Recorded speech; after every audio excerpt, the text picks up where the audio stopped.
We're going to start in a few minutes, but just before we do, I'll just mention there's no fire drills anticipated. So if you hear the fire alarm, the exits are here and behind you. There are toilets on each floor landing, so up here and downstairs. And you can get water from the water cooler in reception if you need it.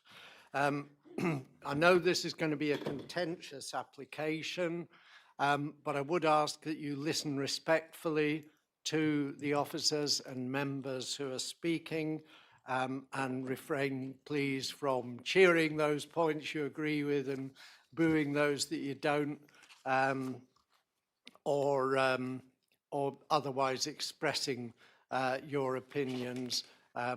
You've got plenty of representatives here, so I'd ask you just to listen in silence, please. And I know that can be difficult sometimes, but it would be appreciated. Okay, how are we doing? Yeah. We have some non-committee members here. If any of them have any declarations of interest, I think Roy isn't speaking anyway. Vicky, any declarations? No declarations to declare, thank you. Yeah, and Jess? No declarations, thank you. Okay, and that's everybody, and all the committee are back, so we might as well. There's always one, isn't there? Well, I did say 2:30, and it is now 14:29, so he's got he's got 1 minute to get back. He can't, we won't let him vote, that's all.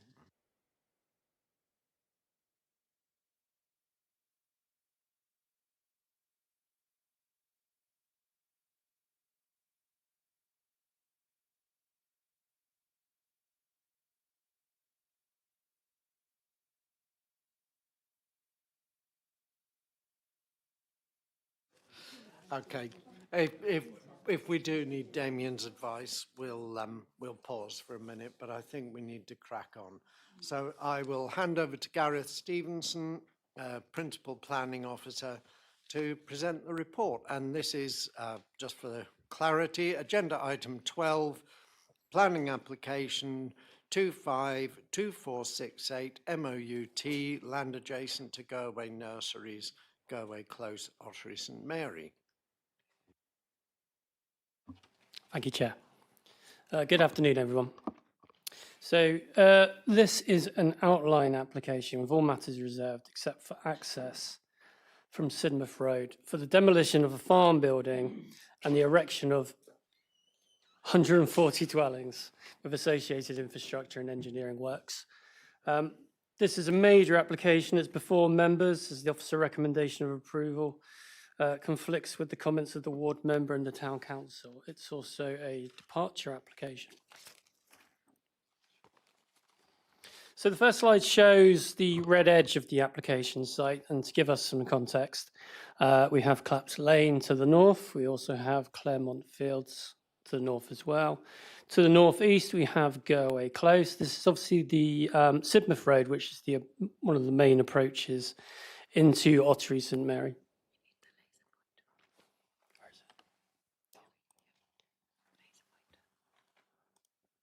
Got the laser pointer on now to help. This is the main route if you're coming from Sidmouth into Ottery St Mary. We can see from the topo, the contour lines, it's generally flat up the southern portion of the site, but as we go northwards, it slopes quite steeply down to a watercourse that we got here, which is a tributary to the River Otter. The application site is 7 hectares of currently agricultural land, and approximately half of the land is grade 2 best and most versatile land for agricultural purposes. The proposal is located outside of Ottery St Mary built-up area boundary and is therefore in the countryside for planning policy purposes. And therefore, as a matter of principle, it conflicts with Strategy 7 and 24 of the local plan and also the neighbourhood plan. However, as I'm sure most of us are aware, the district cannot demonstrate a 5-year supply of housing as required by the NPPF. And as such, policy concerning the supply of housing, for example, the local plan and neighbourhood plan, are deemed out of date. Furthermore, the tilted balance is also engaged with the tilted towards granting consent unless any harm found is significant and demonstrable. This provides a little more in the way of context for the site. These purple lines are public rights of way. You've got public rights of way 51 here, 50, which runs further down to the south and runs across the site, has been used as a secondary access, and public right of way 30 here, which runs near the main river Otter. This blue area you can see is the flood zones, and we have an unnamed tributary water line which runs down towards the main river, and as such, partially the site is in flood zone 2 and 3. However, that said, the majority of the site dwellings, the primary access, are in flood zone 1. The risks from groundwater and infrastructure failure are considered low, and therefore there's no objection from the Environment Agency.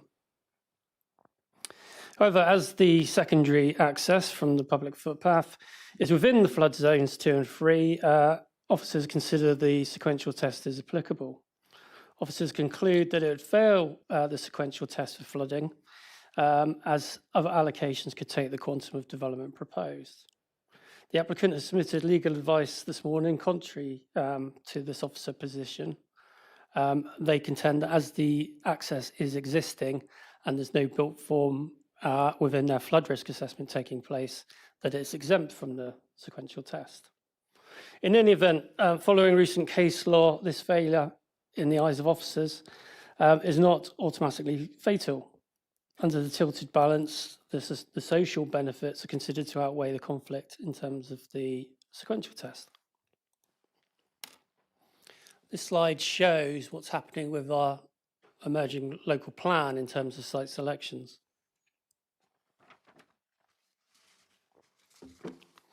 So this large site selection, GHED 29B, was rejected for development within the site selection process, and the remaining 2.37 hectares was proposed as a preferred allocation, which is now known as Ottery 21 over here. So it's this portion of the site is the preferred allocation. 29B covered the whole 19 hectares, which you can see going all the way down to the south. And it was rejected in that process as it was unacceptably large. To be clear, this application site forms only part of 29B, and therefore it should not be inferred that rejection of the large scale of that site, 29B, necessarily applies to this application site. In 2022, a HELA, which is a Housing Economic Land Availability Assessment, concluded that an 8.34 hectare portion of the site, known then as Ottery 11, was achievable for residential development without unacceptable landscape impact, which is roughly the same shape and size as the planning application before you. Now, the primary difference is that the HELA is a technical audit of what land could be built on, while the site selection process is a policy-driven decision on what land should be built on and come forward within the emerging local plan. So on one hand, you have a draft preferred allocation, Ottery 21, which is this site over here, which is this parcel here, which provides a direction of travel, indicating the council's judgment that the location is suitable for housing. On the other hand, because this plan is at pre-examination and subject to unresolved objections, it carries limited procedural weight. Consequently, members should view that allocation, Ottery 21, as an endorsement of the site's principle of suitability, while judging the specific scale and impacts of this 140 home proposal on its own merits and under the tilted balance. So this is made in outline with all matters reserved except for access, and this is the primary access onto Sidmouth Road.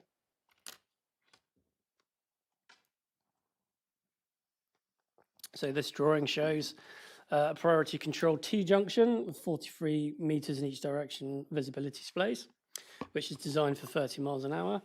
However, the traffic survey identified 85 percentile speeds of 34.2 miles per hour. The Highway Authority do not object to this, this proposal, and noting the difference in the speed and visibility displays. They note that it's part of an urban transition area. You have the 20-mile-an-hour zone about 25 metres from the access to the north. And therefore, you have a change in driver behaviour, which increases safety. And it's also in approximately the same location as a previous consent that's been granted, albeit that was mainly for farm traffic rather than residential. Also, records show that the personal injury collisions here show no records of any events taking place. Slightly to the north, we have what's going to need to be required, if approved, is an off-site pavement connection. Devon County Highways have confirmed that this land is maintained at the public expense, meaning it is reasonable to impose a grampian condition to ensure connection to an existing pavement over here. And as such, we have a condition which requires details prior to commencement of the development and for that to be carried out prior to occupation of the estate. Over here, we have a Category A English oak tree. The arboriculturalist said that the access could curtail the long-term growth of that tree and relegates a high-quality tree to an incidental roadside tree. The applicant relies on a previous consent that's been granted for the access in a near identical position to outweigh this concern. Additionally, additional tree information can be conditioned with tree protection measures, arboricultural method statements also conditioned. So this provides an indicative, and it is indicative, master plan only.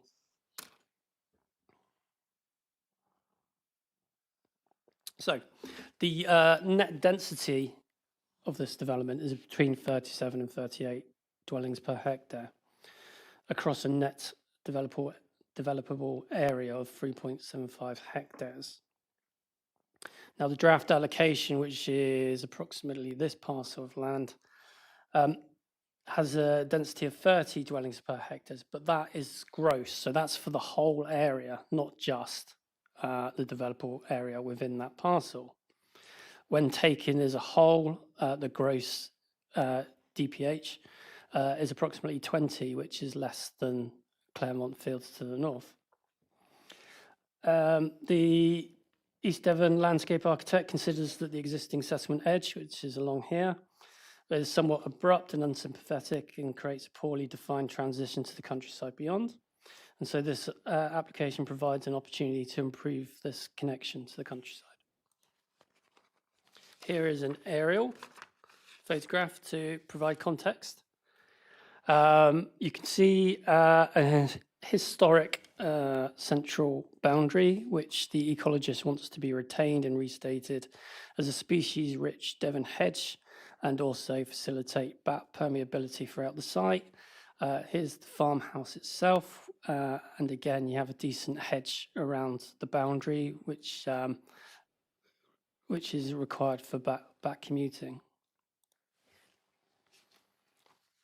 So here's kind of a indicative plan to show, or a parameter plan to show in yellow kind of where the built form would be. You can see the two access points, the secondary access points here, primary access onto the main road for vehicles here, and a pedestrian access here. The landscape architect currently has a holding objection to the scheme. He concluded that the western expansion goes too far westward over here. He considered that it eroded the rural experience, closing off views towards the national landscape from Claremont Fields, which is over here. In close proximity to this public footpath, the landscape architect recommended a 25-metre buffer and also a 5-metre buffer on the eastern edge. The applicant has submitted a 10-metre buffer on the western edge, which is acceptable to planning officers, notwithstanding the landscape architect's position. The development will have a substantial adverse effect, but this is localised. Whilst harm is identified in this regard, this is moderate, as it would diminish rapidly with distance, with the AONB beyond not harmed. The landscape architect reports that after 15 years, the impact will be negligible, and therefore, on balance, this is not considered to be significant or demonstrable harm to the landscape. Now, as I said, the land slopes steeply towards the watercourse along its northern boundary.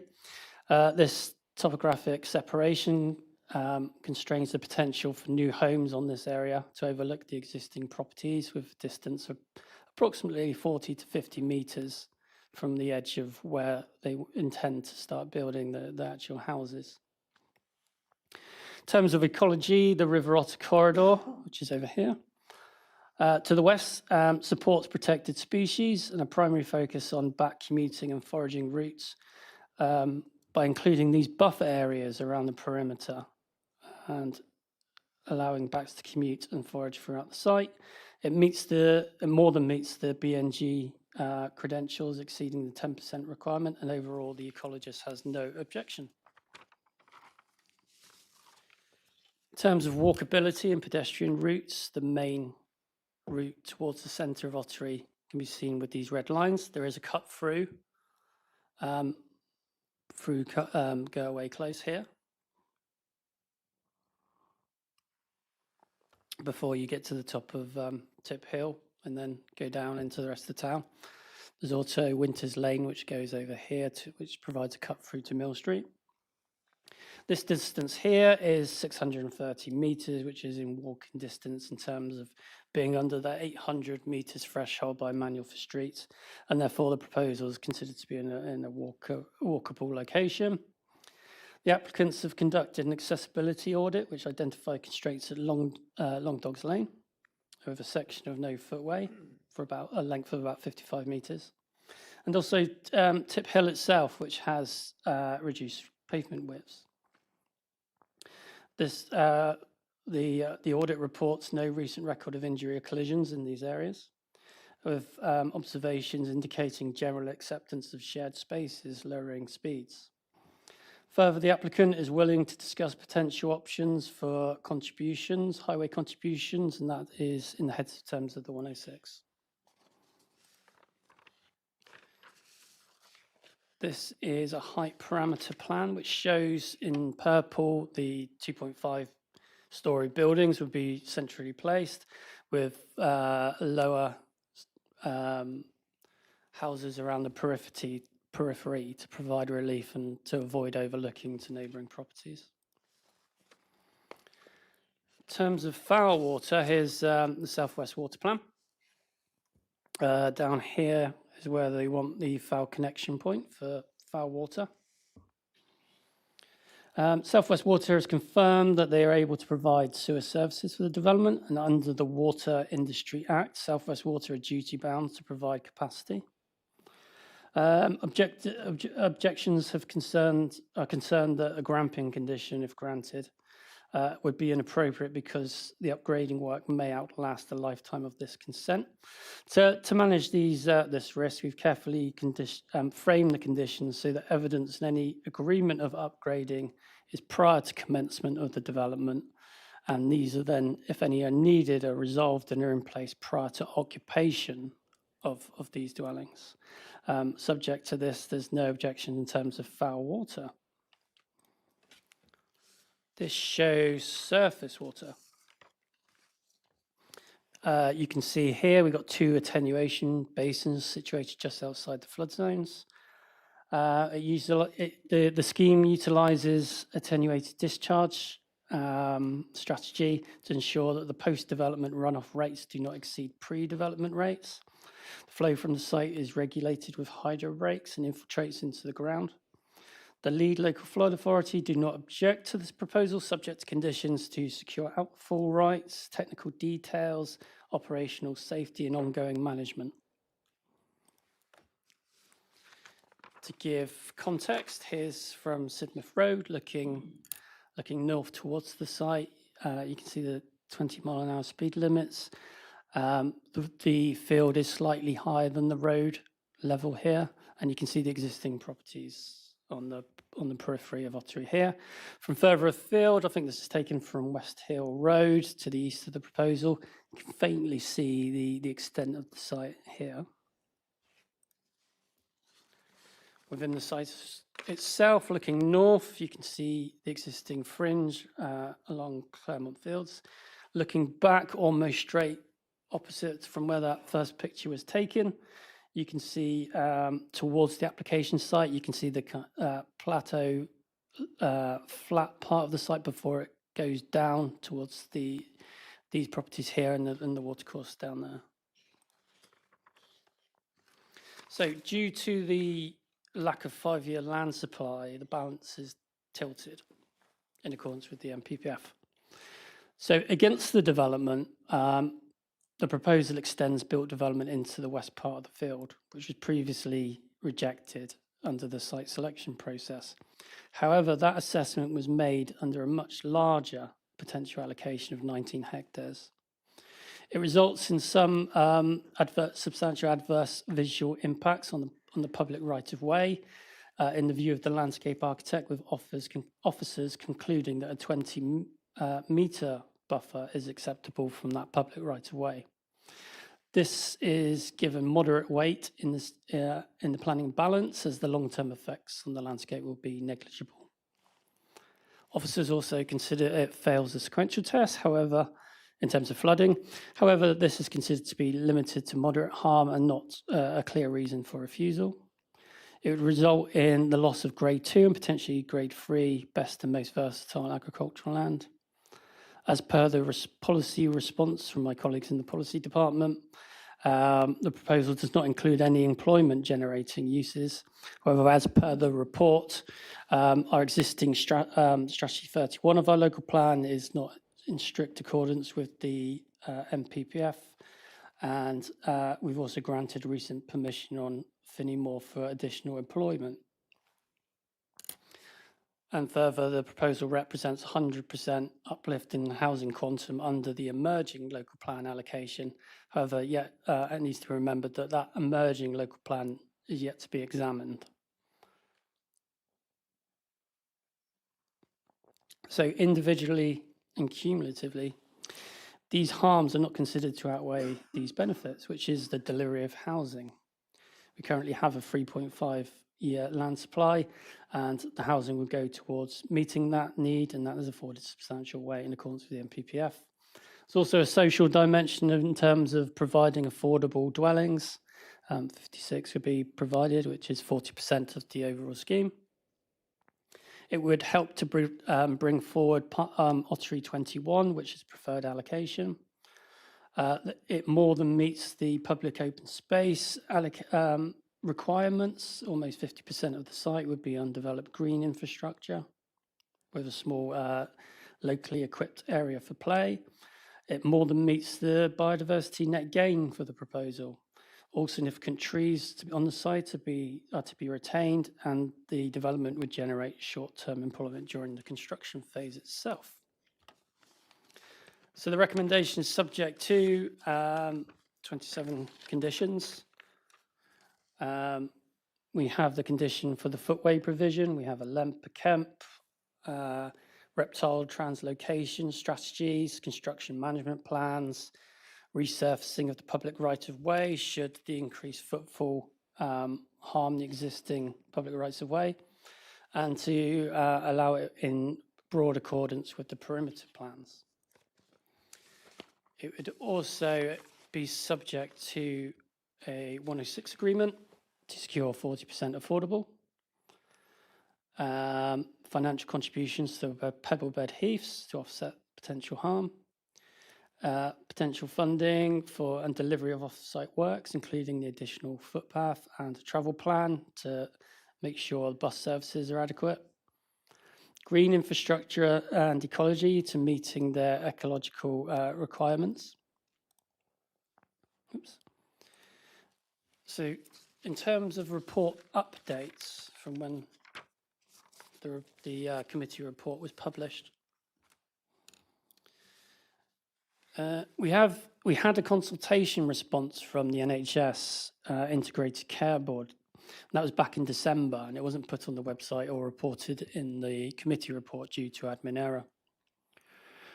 Within that consultee response, the Integrated Care Board identified that local GP practices are already over capacity, and current GP facilities cannot absorb the increased patient demand without physical expansion or reconfiguration.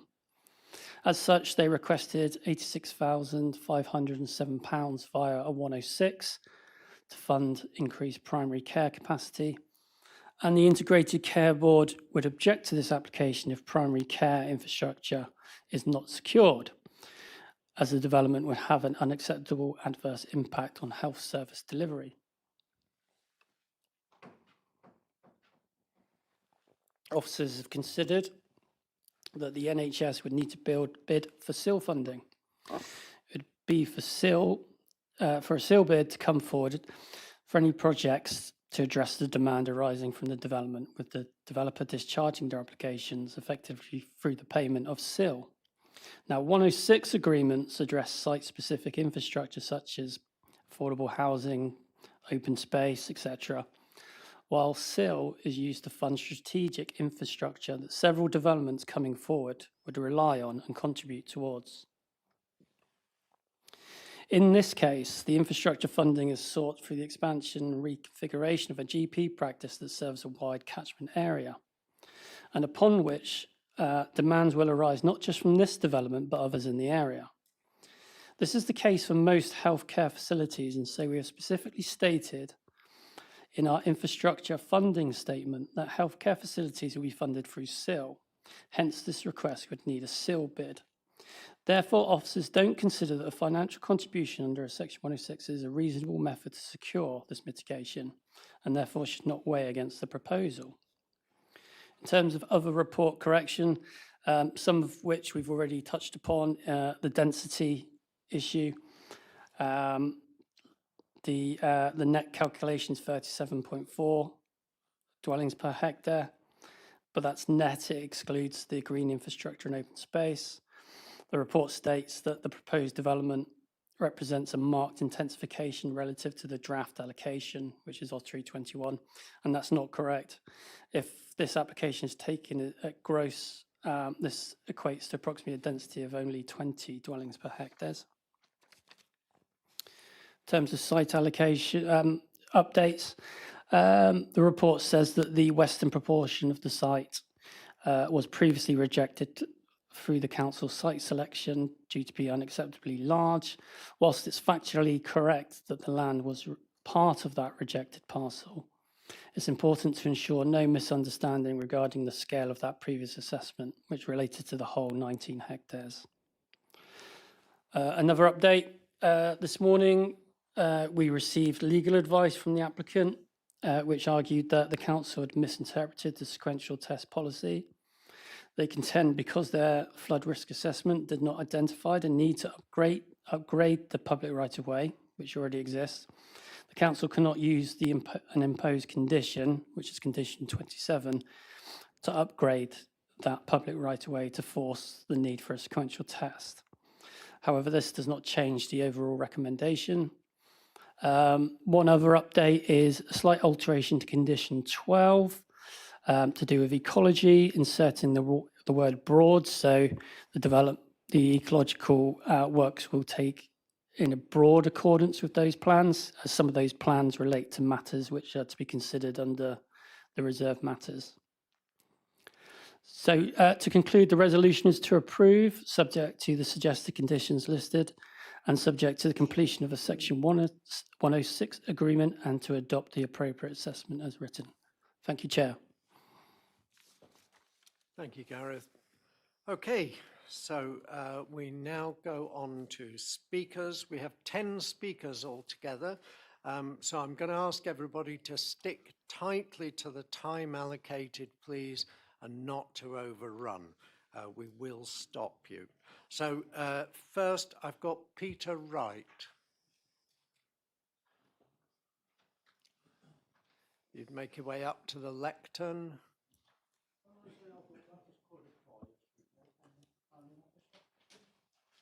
Can't hear it. No.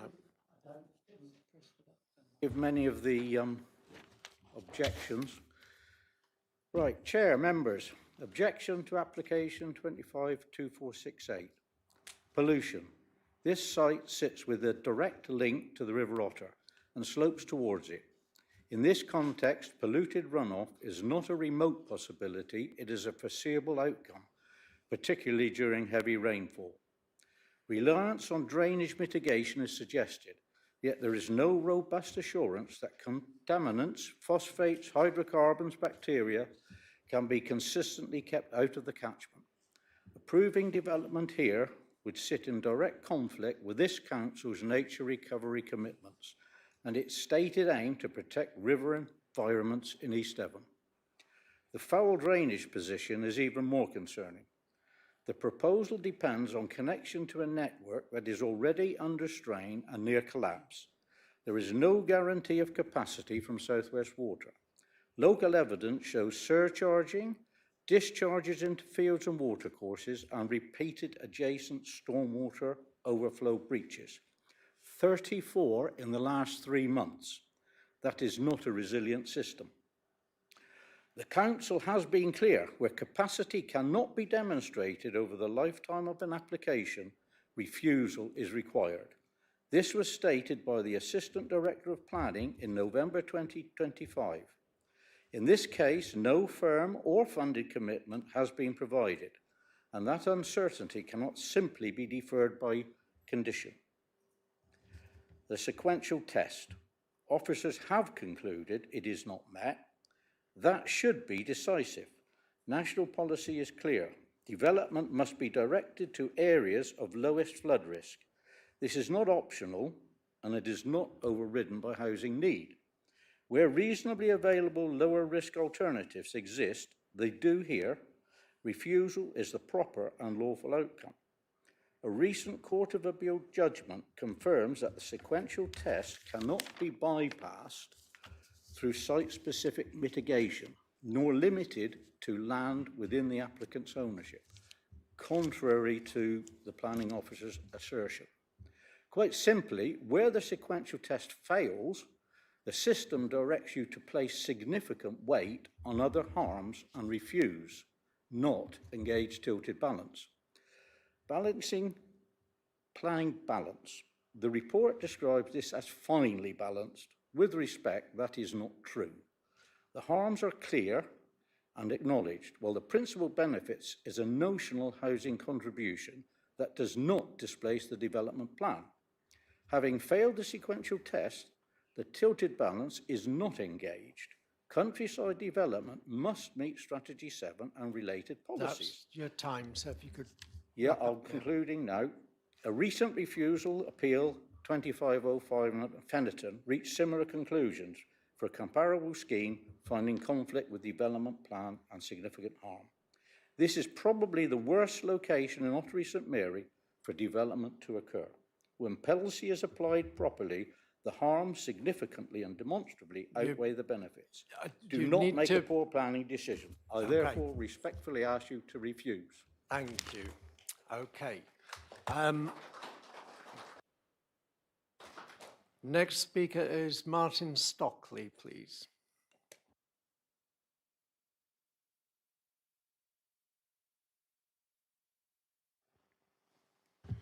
Martin Stockley, Ottery St Mary. I wish to object to this application due to its conflict with East Devon District Council transport policy.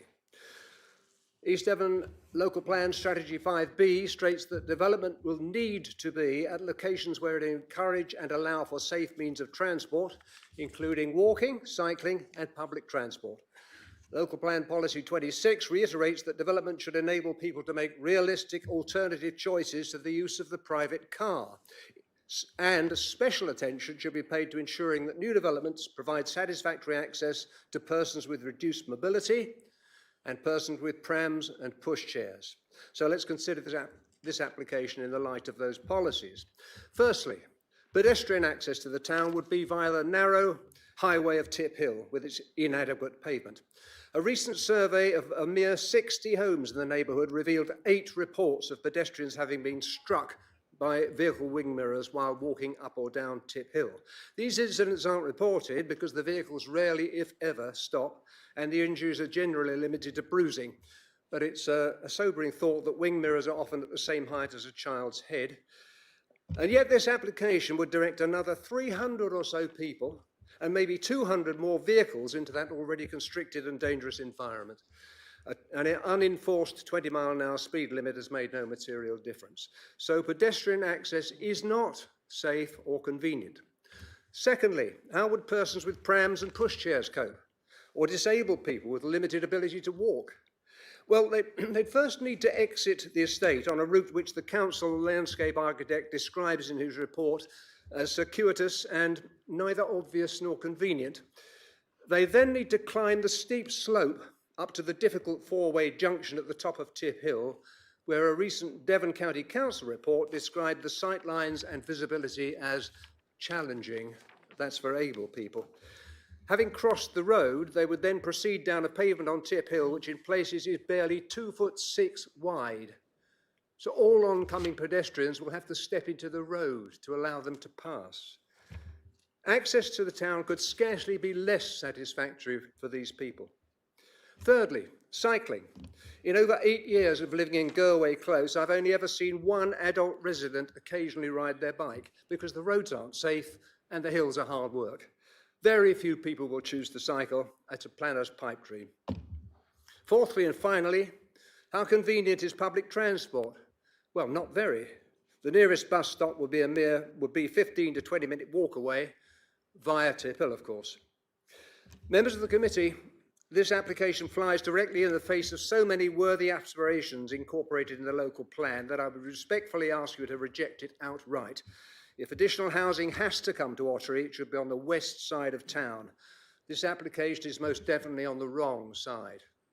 Thank you, Mr. Chairman. Thank you. Could you just switch the mic off? Thank you. Okay, next we have Kevin Murch. David Bendel. Oh, sorry, David Bendel. Is that? So, thank you, Eileen. I'm sorry, I'd ticked you off already for some reason. Yeah. Not the first time I've been ticked off. I wish to object due to the loss of high-grade agricultural land. Both national and East Devon policy recognise the strategic importance of protecting high-value agricultural land from development. East Devon policy, EN 13, is explicit in stating the best and most versatile agricultural land will be protected from development. Planning permission will only be granted exceptionally if there is an overriding need for the development. East Devon's own site selection report confirms the land is classified as Grade 2. This is a rare and valued commodity and should be protected as it is in short supply. Let me put this into perspective. Looking at Natural England's agricultural land classification map for East Devon, less than 10% of its land area is classified as Grade 2, whereas approximately 70% is lower Grade 3 land. That 10% is our jewel in the crown. How can we justify reducing this valued commodity more?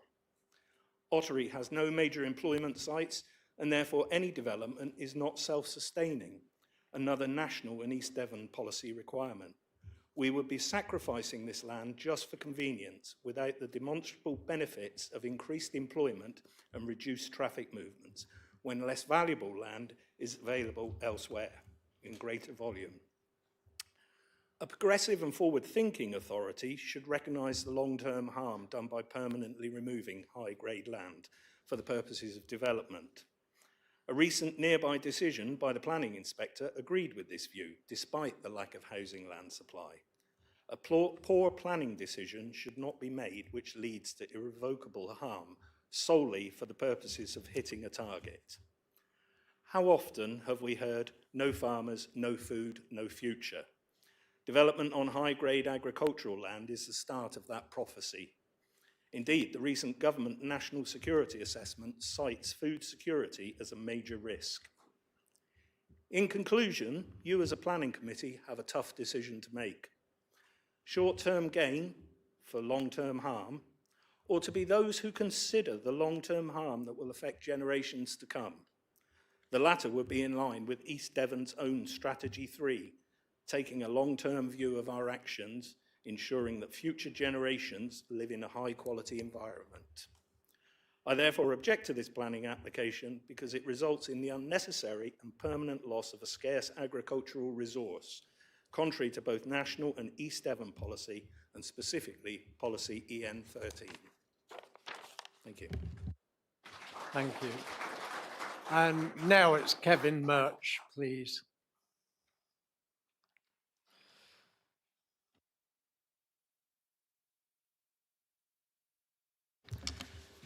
Yes, my name is Kevin Murch and I live at 80 Claremont Field in Ottery St Mary, and I'm also here today to represent other residents at Claremont Field.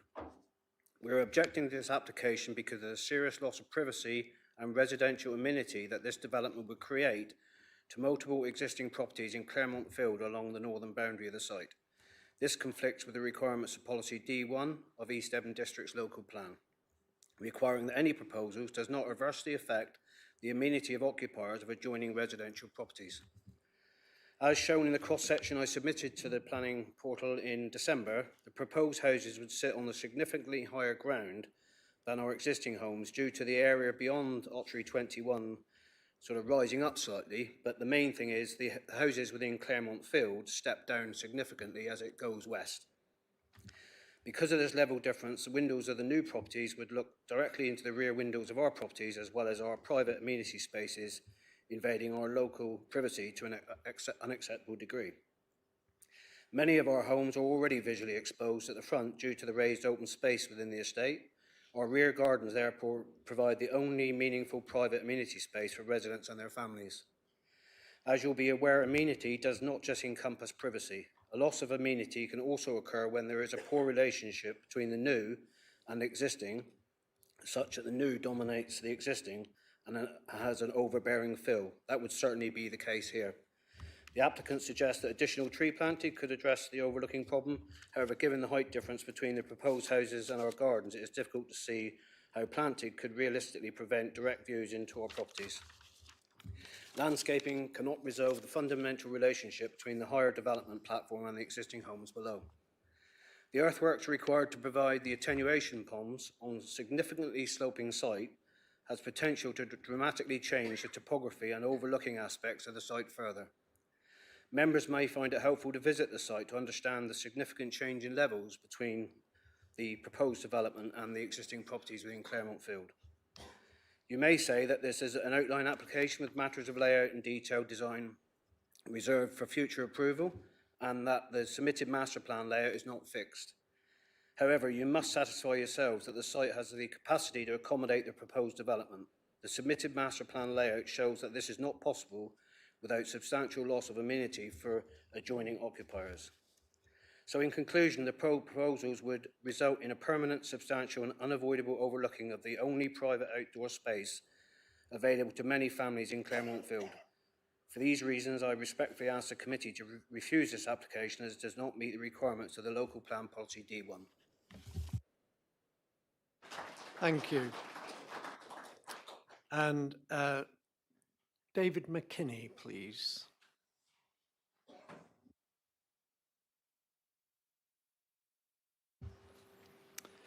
This application proposes a substantial housing development on land that lies outside the defined built-up area boundary of Ottery St Mary. Under the adopted local plan, land beyond that boundary is classed as countryside, where development is only supported in limited circumstances. The office's report itself confirms this position. It states that the site lies outside the built-up area boundary and is therefore countryside in planning policy terms, and goes on to conclude that the proposal conflicts with the development plan in principle. While the site physically adjoins the edge of town, the local plan deliberately defines a settlement boundary to manage where growth should occur. That boundary is an essential part of the council's spatial strategy. Once development begins to extend beyond it, the integrity of that strategy is weakened. Members should also note that this application is identified as departure from the adopted local plan. That is a significant matter and one that should not be set aside lightly. Under Strategy 7, development in the countryside is strictly controlled. General housing development is not supported in such locations unless clearly justified through the development plan. Members will also hear that the council cannot currently demonstrate a full 5-year housing land supply. The tilted balance under the National Planning Policy Framework should apply. However, national policy does not require permission to be granted simply because there is a district-level housing shortfall. The decision must still weigh the benefits of district housing delivery against the site-specific harms. In this case, those harms include the erosion of the settlement boundary, the extension of suburban development into the open countryside, and the weakening of the development plan strategy that guides sustainable growth across the whole district. The development plan remains the statutory starting point for decision making. Conflict with that plan carries significant weight. Therefore, the key question for members is not simply whether housing is needed within the district, but whether this is the right site in planning policy terms. Now, given that the officer's report confirms a clear conflict with a local plan spatial strategy, the principle of development on this site remains fundamentally unsound. For those reasons, members would be justified in refusing this application. Thank you. Thank you. Thank you very much. And for Ottery St Mary Town Council, Councillor Richard Copus.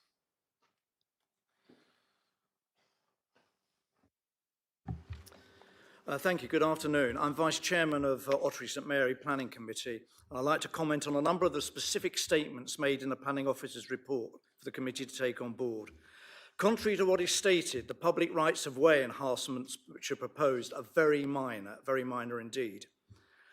Ottery St Mary Town Council's policy is not to take any responsibility for private land or land created for public use from residential developments. The proposed new local plan does have relevance, however limited. The neighbourhood plan is not old and of little worth as suggested. It was produced 8 years ago and still has relevance. The plans show a pedestrian and cycle right-of-way on the south-east boundary of number 91 Claremont Field. There was already a footpath used regularly by pedestrians and cyclists on the northwest boundary of the same house. These rights-of-way are approximately 25 metres away from each other and both are in the flood zone.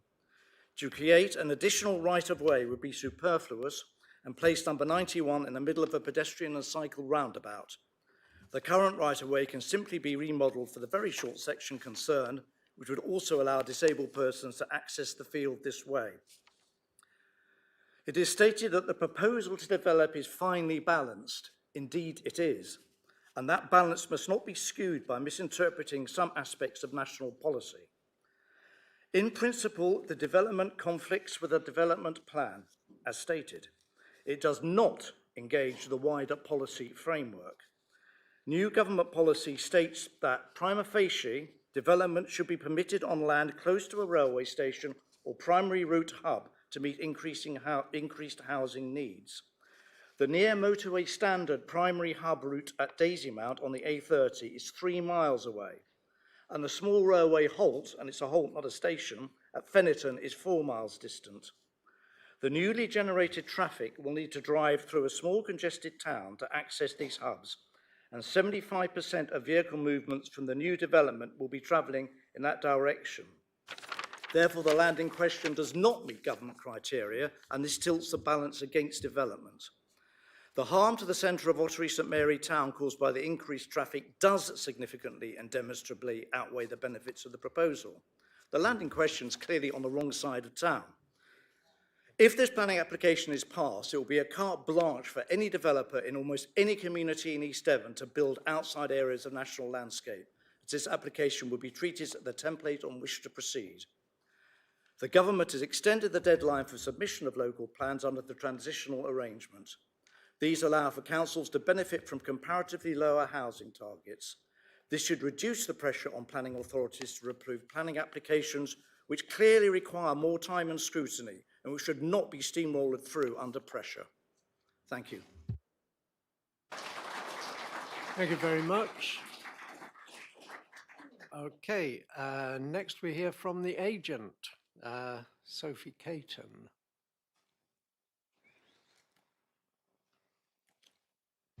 Thank you, Chair, Councillors. My name is Sophie Caton from Lichfields, agent on behalf of the applicant Landra. We've been discussing this application with your officers over a series of months and would like to thank all those involved. The outcome is a well-designed scheme that will deliver much-needed housing and significant public open space, circa 60% of the site, whilst addressing... Oh, sorry. Whilst addressing all key issues. The site comprises, in part, land allocated for 70 homes in the emerging local plan. Whilst the officer report refers to the western part of the site as being assessed and rejected during the local plan site selection, it's critical that members are aware that this assessment related to a significantly larger land parcel than this application. The members' briefing we circulated included a plan to clarify this, and it was also on screen today. The same conclusion cannot be applied to this site. Sorry, we can't hear it. Just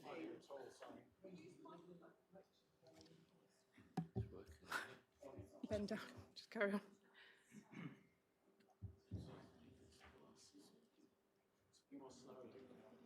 We'll see if we can raise the lectern.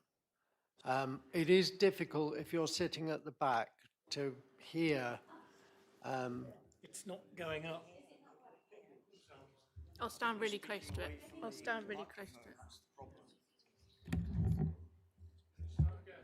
I think it might be. Can everyone in front of me hear what I say? Yeah, okay. Yeah. The assessment of the draft allocated site is more comparable to the application site. It does not extend development any further west than the existing development edge at Claremont Fields, nor further south than the existing development edge at Goaway Close. It is a logical rounding off to the Ottery St Mary settlement boundary. Critical to members' deliberations is East Devon's housing land supply, which falls short of the necessary 5 years by some 1,750 homes.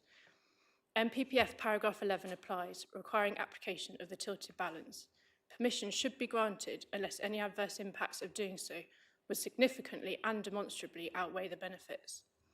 In relation to the harms, the applicant acknowledges that any development on the site will have localised landscape impacts.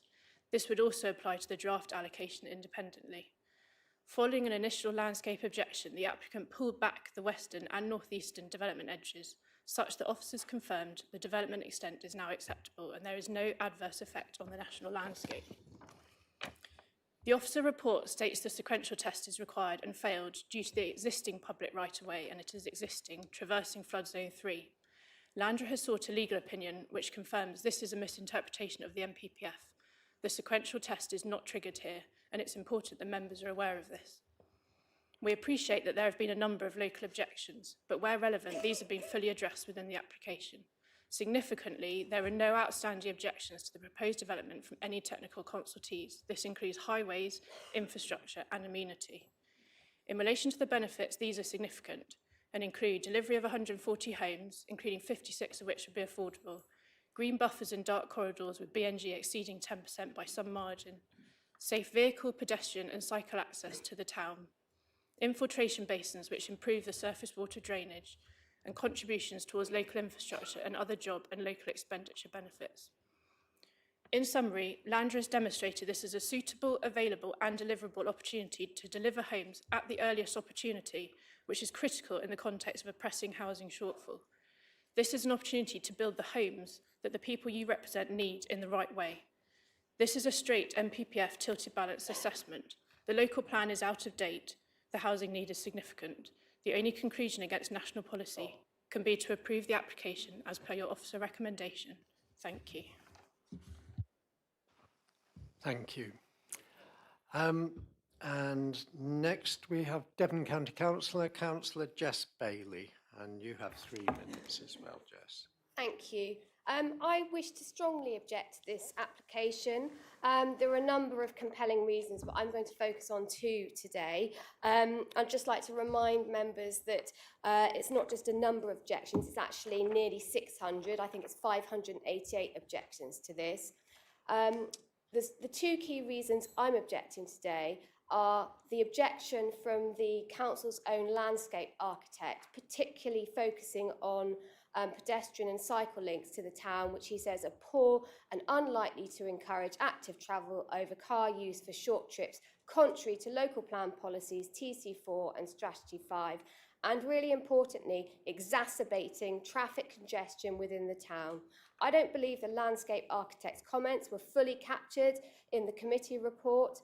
He says that good pedestrian and cycle links to the town are not adequately addressed in the scheme's proposals. So that is a compelling reason for refusal. He describes the circuitous pedestrian route at Gurway Close, which we've heard from one of the public speakers. He goes on to say, as well as being indirect, the route may be appropriate for the small development it currently serves, but it is not an obvious or convenient route for residents of an adjoining 140-unit housing scheme to be expected to use. Furthermore, the route is not suitable for cyclists, and whilst experienced adult cyclists could be expected to use Sidmouth Road to access the town centre, being steep, narrow and busy, it's not suitable for inexperienced riders or children. Poor pedestrian and cycling connectivity is a key ground for refusal, but it was not on that planning balance, and that is an omission in my view. The pedestrian connectivity is very poor. It's poor with the hospital, with the health centre, with the King's School, and the footpaths are not suitable for daily use. They're recreational footpaths, they're muddy, they're slippery, and they're fine for occasional use, but they cannot be relied upon. Second, I'm very concerned about the wastewater impacts of this proposal. The council's own water study identifies Fluxton sewage treatment works, which serves Ottery as one of the most constrained in East Devon. The study says Fluxton is projected to exceed or come within 10% of its permitted capacity following planned growth, even before taking into account part of this additional 140 house application. More worryingly still, that study describes achieving future good water environment regulation status as not possible at Fluxton under current conditions. The lower River Otter is already environmentally stressed, and the study identifies potential cumulative impacts on the Otter estuary from increased nutrient loading. Officers place significant reliance on future grampian conditions, but a grampian condition is only appropriate where there is clear and deliverable solutions. At present, there are none for Fluxton, and the council's own evidence base acknowledges ongoing uncertainty around future treatment capacity and water quality compliance. So there are 2 compelling grounds for turning down this application. I think it's a really, really poor application. I'm really surprised, actually, that it's recommended for approval, and I really hope that members refuse it today. Thank you. Thank you.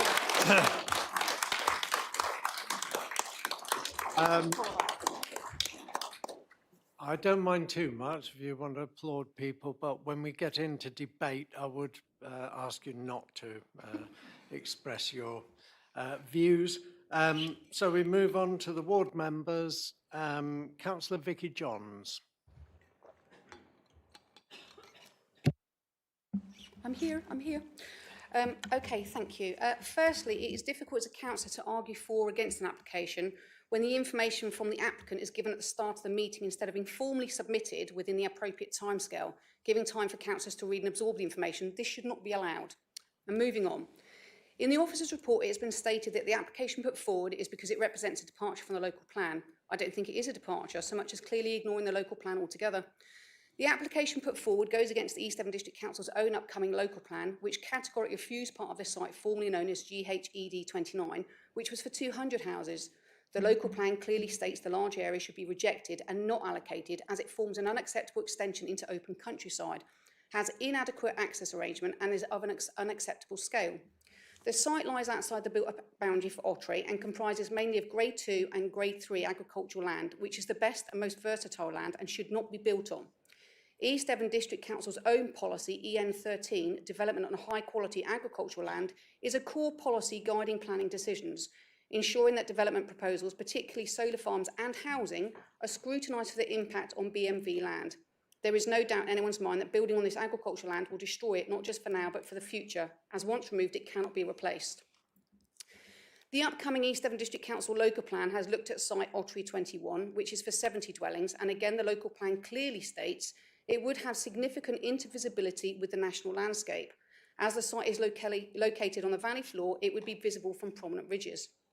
Although Highways as consultees have raised no objection, I note in the local plan, following the concerns raised by East Devon District Council, which have not been alleviated, they state Sidmouth Road at this point is a reasonably wide C-class road, potentially capable of accommodating additional development and associated movements in itself. However, the road narrows significantly towards Sidmouth to the south, and access into Ottery is constrained by narrow roads and a single route through the town centre.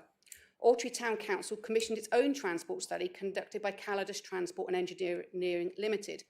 These include, but are not limited to, pedestrian crossing needing at Broad Street and the Sidmouth Road / Long Dogs Lane to improve safety and connectivity for vulnerable road users. As we are all aware, it is impossible to widen the road and so makes it dangerous for those who wish to use it. I don't see how many more vehicles using the road, particularly at peak times, is going to make it any easier.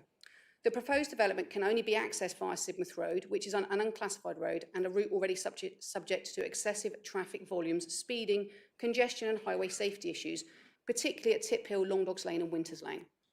Ottery has seen significant growth over the last few years. Since 2010, the town's target of 497 new homes has been surpassed with 594 built by 2023. I know our relevant consultees once again raised no objections or concerns about the infrastructure. Perhaps it would help if they listened to the residents who would advise the infrastructure is under considerable strain, as it could take weeks to get an appointment. The medical centre has already reduced its catchment due to the large area they already cover. Even with SIL money, there is currently nowhere for the current medical centre to expand to, so residents will suffer with longer waits for medical care. The site goes against policy D1, developments must not cause significant harm to the residential amenity of neighbouring properties, including noise or loss of privacy, which this site clearly will impact neighbouring properties. The application advises a local suitable body, such as the Town Council, is given responsibility for its management through an appropriate legal agreement. This is for the open space. This is not something the current Town Council would look to take on, and in fact have refused to do so recently, and it should go to a maintenance company paid for by the developer, as every other development has arranged. I note the officer report states the planning balance is finely balanced, but in light of the severe housing land supply shortfall and the substantial benefits of delivering 140 homes, including a significant proportion of affordable housing, and I use the term very loosely, the officer recommends approval. I, however, do not recommend approval. This application goes against everything East Devon District Council local plan has in place, and to support this application would undermine the local plan completely. Regulation 19 on the emergency plan concluded on the concluded on the 31st of March 2025. The plan is therefore an increasingly advanced stage of production, and increasing weight can be attributed to both the spatial strategy and distribution of development set out in the plan and policies within it that deliver the strategy. What is the point of all the work put into the local plan if it is then ignored just because of the so-called tilted balance? Thank you. Thank you very much. And last speaker, Councillor Peter Faithful. You're going to come up to the lectern, Peter, are you? Thank you.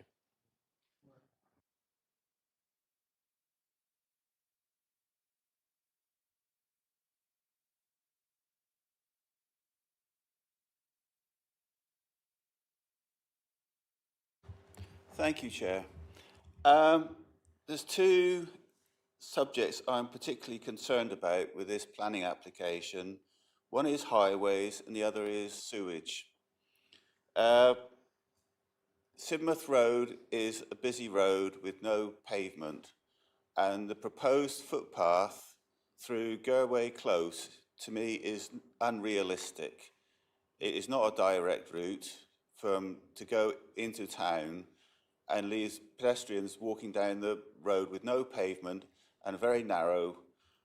Even with Gerway Close's access, to me, Gerway Close should never have been approved in the first place because it's a low-level pavement and vehicles drive all over it when they're congested at that particular point. So it is unsafe. One thing that's not been mentioned that I would like highlighted, the field boundaries need protection with or without the housing. They are historic, old open field boundaries which are recognised. I'm not quite sure what sort of protection they should be on them, whether they're listed or something, but could that please be recognised? Regarding the sewage and sewage capacity, our own water cycle study has highlighted this issue. On top of that, in February, this council approved, supported, voted in a motion for rivers. And I brought up on here a quote from Declaration of Rights of Rivers. A right to flow naturally and seasonally. The right to perform essential ecological functions. The right to be free from pollution. The right to be sustained and sustain healthy freshwater sources. The right to support native biodiversity and ecological integrity, and the right to recovery and regeneration from environmental harm. That is you councillors. I was the one councillor at that meeting who questioned this motion, and I was rather laughed at for saying that, but you councillors all went fully in support of this. We are over capacity with our sewage works. Everything in Otley goes to the Fluxton Sewage Treatment Works, which is recognised through our water cycle study, is at or over capacity. I would like to say, more than just saying, reject this site, I would like us to freeze any development from Honiton to Budley along the Otter Valley, based on our own water cycle study. Please, can you take that on board? Thank you, Chair. Thank you. Okay. The committee ward members, Bethany, but I presume you'd rather wait until we get into debate. Okay, so we'll start with questions first from the committee. Simon, Councillor Smith. I actually just wanted to make a comment because we hear a lot of applications, we hear a lot of registered speakers, so I just wanted to say thank you for a well-coordinated set of registered speakers. Okay, no, quite right. I thought everybody did very well to cover different aspects and not all to reiterate the same points. Yes. Okay, you had a question, Eileen. Yes. I do. There's a reference in here to water efficiency. Could either the officer or the agent explain what water efficiency would be, and how can you limit it to 110 litres per person per day? Would there be a limit on it? It says here, or is that an average? Thank you.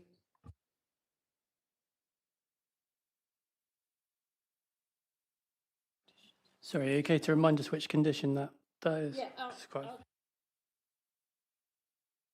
Page 210, and it's the second to bottom paragraph.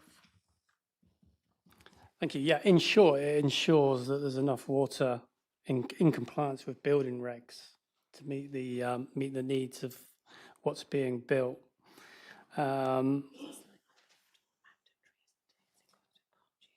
Yeah, so as you can see, it refers to Part G of the building regs. It's ensuring that there's no issues with regards to water supply to the actual occupiers of the houses, should it be granted. Is there anything that we could do to encourage grey water use? We typically see things like water butts and water collection techniques, which would probably be a feature of a reserved matters rather than an outline. Okay, thank you. Councillor Barlow, and can I just suggest, Ian will probably hear you, but if all of you could get the microphones as close to you as you can, because I know it's difficult for people at the back of the room to hear. Clear my voice.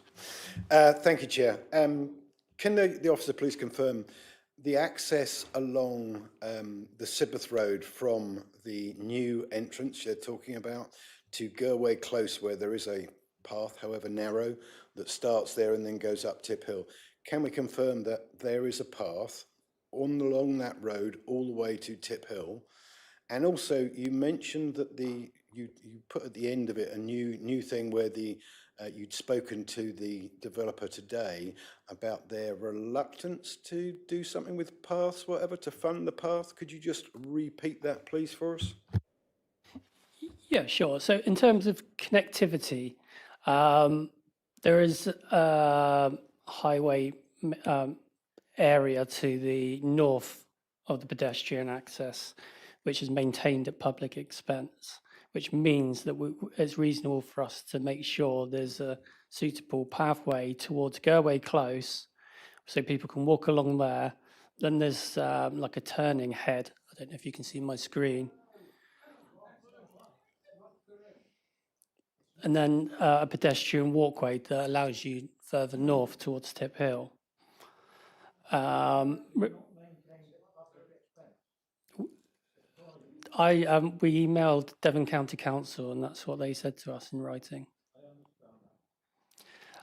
Your second question regarding the footpath. So this is footpath 50 over here. This is being proposed as a kind of a secondary access pursuant to the primary. It's not plugged in. The issue being is that that's within flood zone. It's not plugged in. The plug's not on. Yeah. Sorry, power cut. So the issue being condition 27, in accordance with what the public right-of-way officer said, the increase in footfall, any damage or upgrading needed to that public footpath needs to be done by the developer. What the developer is saying is saying, okay, if we have to do that within a flood zone, that's what makes it need the sequential test. So they're not saying that they won't do those upgrading, they're saying that we're forcing them to require the sequential test because the upgrading works are within the flood zone.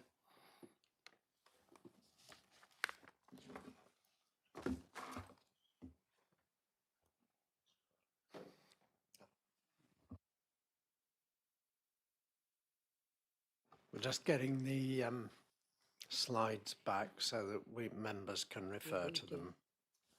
Thank you, Eileen.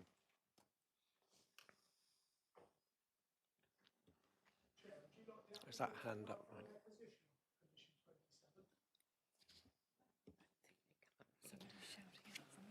Yeah. So I think the applicant is offering to also answer your question. But the legal advice that we received this morning came from the applicant's legal team. That's what they're referring to, but if they want to speak. Through the chair. Yeah. Do you want to clarify that position? Just to clarify, the legal opinion that we sent through this morning wasn't saying that we didn't, we were questioning whether we should be doing the works to the footpath. They were clarifying that that doesn't constitute proposed development that we were proposing in our application, hence triggering the sequential. So it's not development such to trigger the sequential. So it's not a question where we're saying we wouldn't do any work to that footpath. That condition hasn't been challenged. Okay. Councillor Levine Yehudi. Thank you, Chair. I'm still not exactly clear in my mind. One of the objectors said that if the sequential test is not passed, it is fatal. On page 219, officer says that it is not automatically fatal. And I just can't work out in my mind exactly who is right and why. Yeah, In so life, there's not usually a disagreement about whether things are fatal or not, is there? But apparently there is in planning terms, so welcome to the alternative reality of planning law. Over to you, Gareth. thank you. Yeah, the case is Mead realisation, which looked at how planning applications are affected by the sequential test. And it basically suggested that a more pragmatic stance than what councils have been using in the past would be applicable. So before, whereas you had a small portion of the application site being within in a flood zone, the councils were automatically just refusing applications based on that. What Mead realisation and alongside what the planning policy guidance update says is, okay, is actual any development happening within that flood zone? In this case, we are suggesting that the secondary path runs through it, and therefore it fails the sequential test. What Mead realisation tells us is that that's not fatal. And for example, we saw that recently in Fennerton with the inquiry last year, where it was found to fail the sequential test, but then was still outweighed by the pressing need for housing. Thank you. Thank you. I hope that clarifies that. Councillor Howe, Mike Howe. Thank you. And this is an open question to officers and possibly anyone from the residents, parish council town council and councillors representing, if they know any plans by South West Water to improve Fluxton South treatment works, because they make a 5-year plan, they have to bid for it and everything else. As such, I am concerned, unless South West Water give us confidence they have a plan, that we cannot allow this, pure and simply.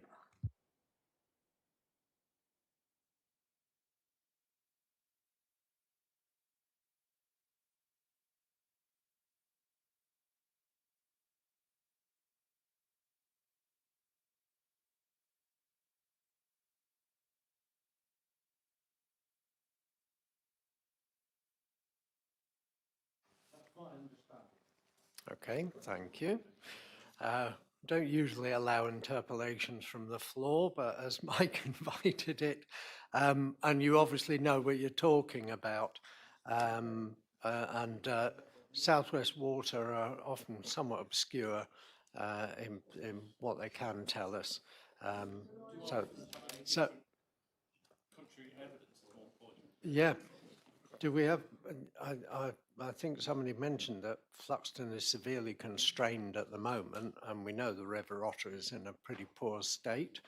And whether there are any plans for further upgrades. But what you were suggesting down there was that there are no plans to do any upgrades until 2031.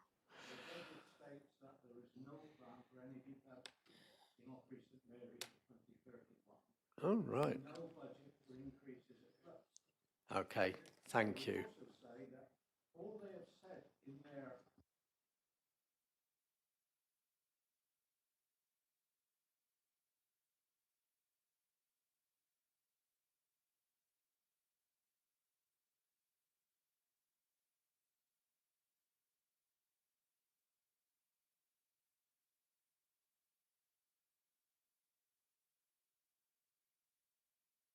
Okay, thank you. Okay. Right, so that may or may not answer your question, Mike. Okay. So as set out in the officer report, South West Water have a legal obligation to provide capacity for any new development that comes on board. Nevertheless, officers have recognised the evidence the evidence put forward in the water cycle strategy, hence the Grampian-style conditions that have been proposed by the officer with regard to providing evidence for any, whether there will be any need for upgrades to manage the foul water from the development, and that's proposed as a pre-commencement condition, that first that capacity is identified and any strategy for that identified, and then a prior to occupation condition regarding the works being implemented prior to occupation. So that is how it's been addressed in the officer report. Thank you. Councillor Barlow. Well, just on that point then,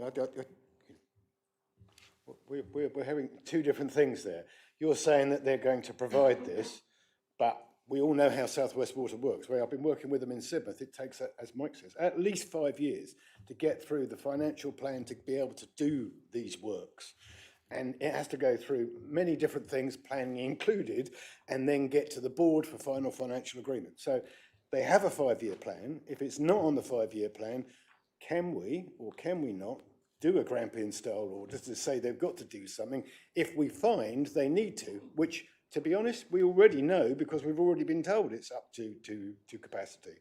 And there is also then the thing about the River Otter being one of the most polluted rivers, certainly in the area, if not the country, that at the end of the day is suffering. We cannot put any more in it until we start sorting out the problem. So can you give us any assurance that there is work planned so we can do a Grampian or not?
In short, I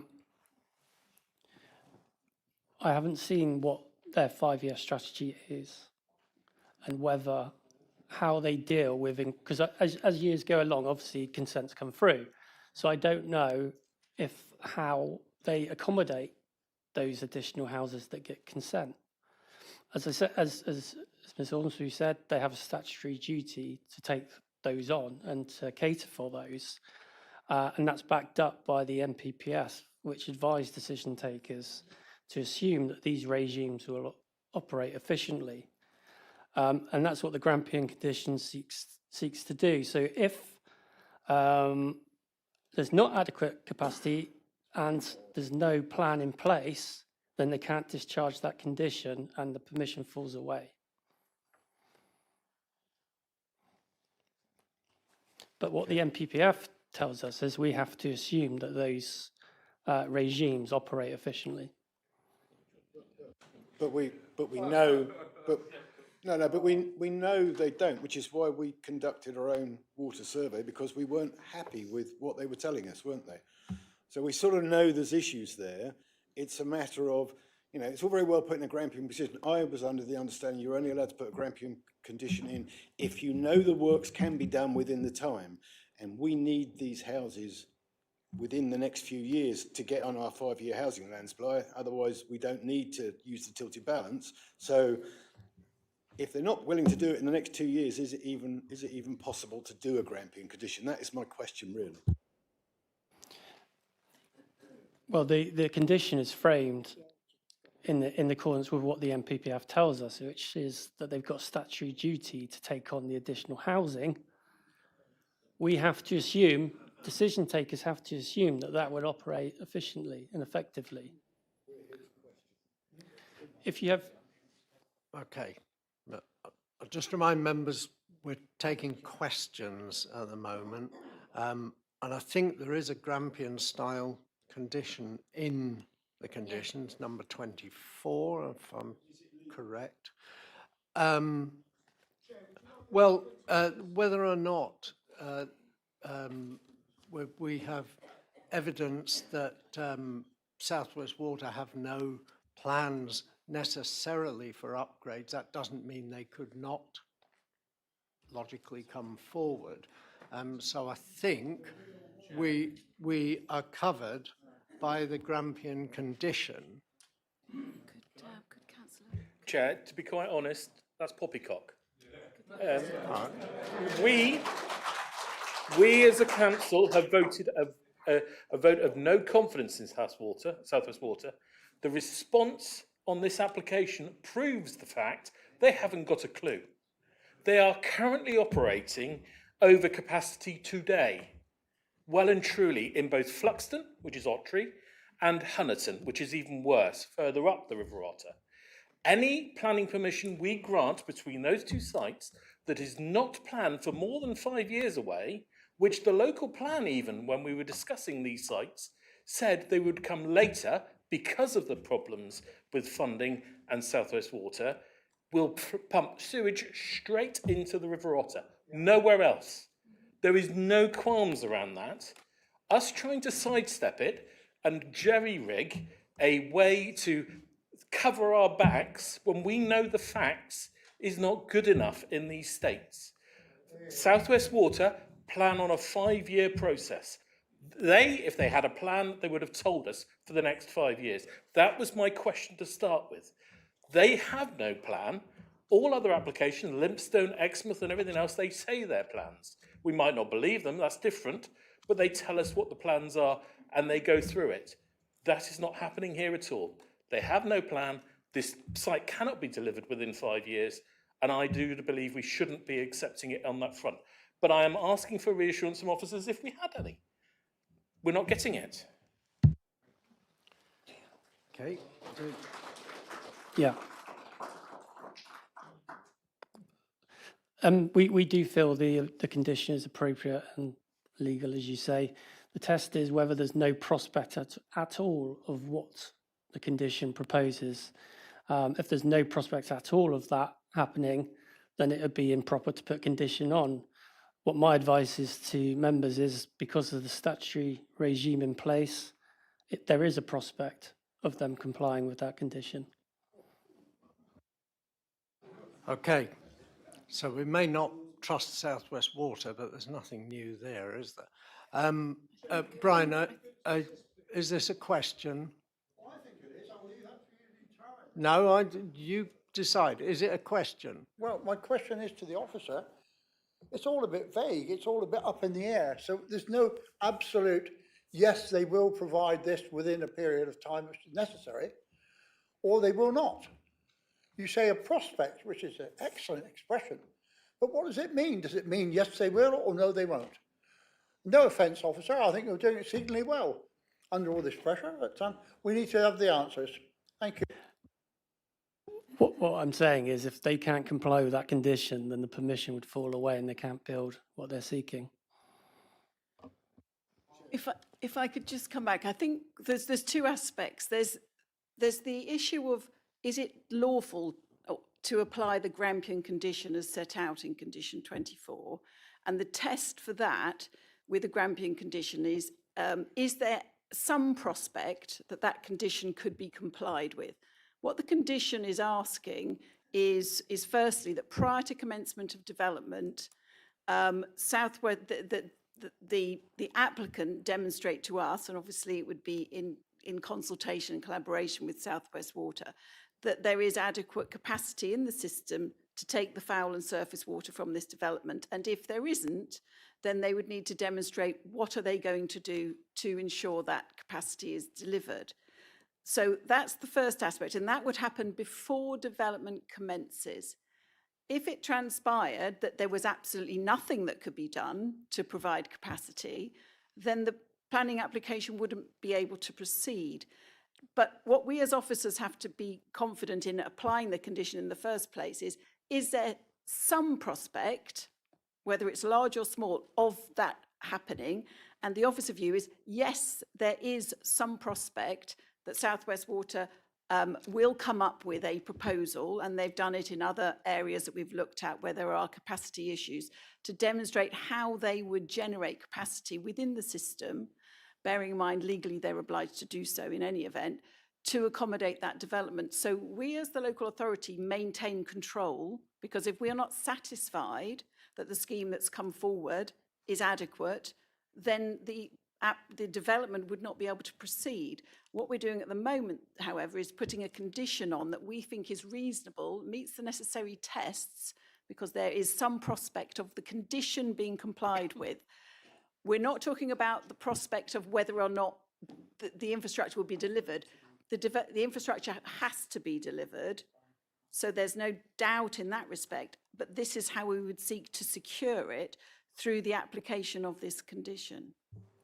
Chair, I have got some information here that might be interesting. Well, so has Damien, so if I can, and if you have additional information, then that's fine, we'll take that as well. It was also just to assist really, because I was just looking at the government guidance and the precise wording that's used with regards to Grampian conditions, and it says such conditions should not be used where there are no prospects at all of the action in question being performed within the time limit imposed by the Commission. So if there are no prospects at all, don't impose one. If there are prospects, which we're saying there may be, despite South West Water's concerns that you've got about South West Water, if we can say that there are no prospects at all, then we can't impose one. But I think what the planning officer is saying, that there are prospects. So that's where we're legally entitled to do that. And I just looked up on the web for the plan for that. So I asked the question, what is the plan for the Fluxton wastewater treatment works 2025 to 2031? And it says the plan for the Fluxton wastewater treatment works near Ottery St Mary for 25-31 focuses on expanding capacity to meet 2031 design standards, accommodating growth in the catchment and reducing storm overflow usage. This involves creating a new process stream to treat increased flow, including those from the former Ottery St Mary site.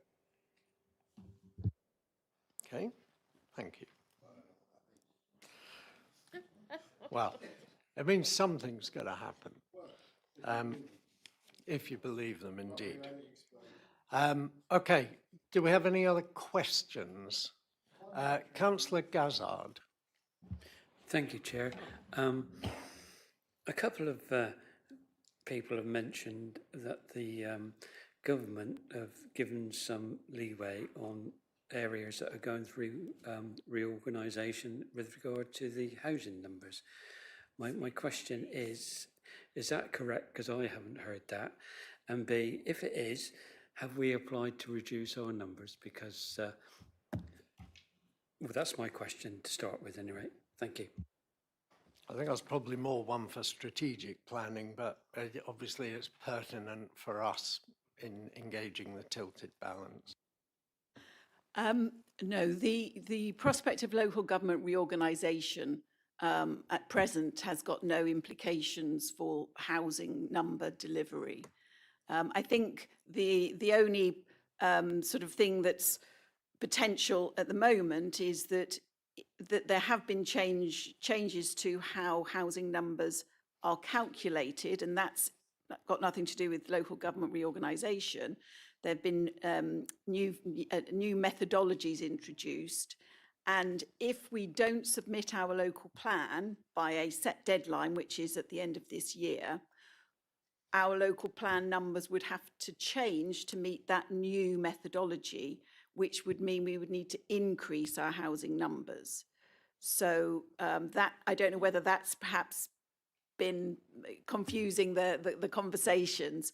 So there are potential implications, but that's just to do with our local plan progression, not local government reorganisation. And unfortunately, Neither aspect leads to reduced numbers, I'm afraid. The only way is up at the moment, unfortunately. Brian, did you have another question? Well, I think I'd rather leave it to debate, Chair. Thank you all the same. Okay, that's fine. Do we have any other questions? Councillor Levine. On the bottom of page 193, there's a calculation about all the St Mary allocations. And if we have Oh, a bit closer to the mic. 70 dwellings on Ottery 21, we still meet the total provision that we need. So what, I know the officers say there's no cap on development, but we can put a cap on. I mean, if it is, we can fulfill our commitments, why add another 70 houses to Ottery 21?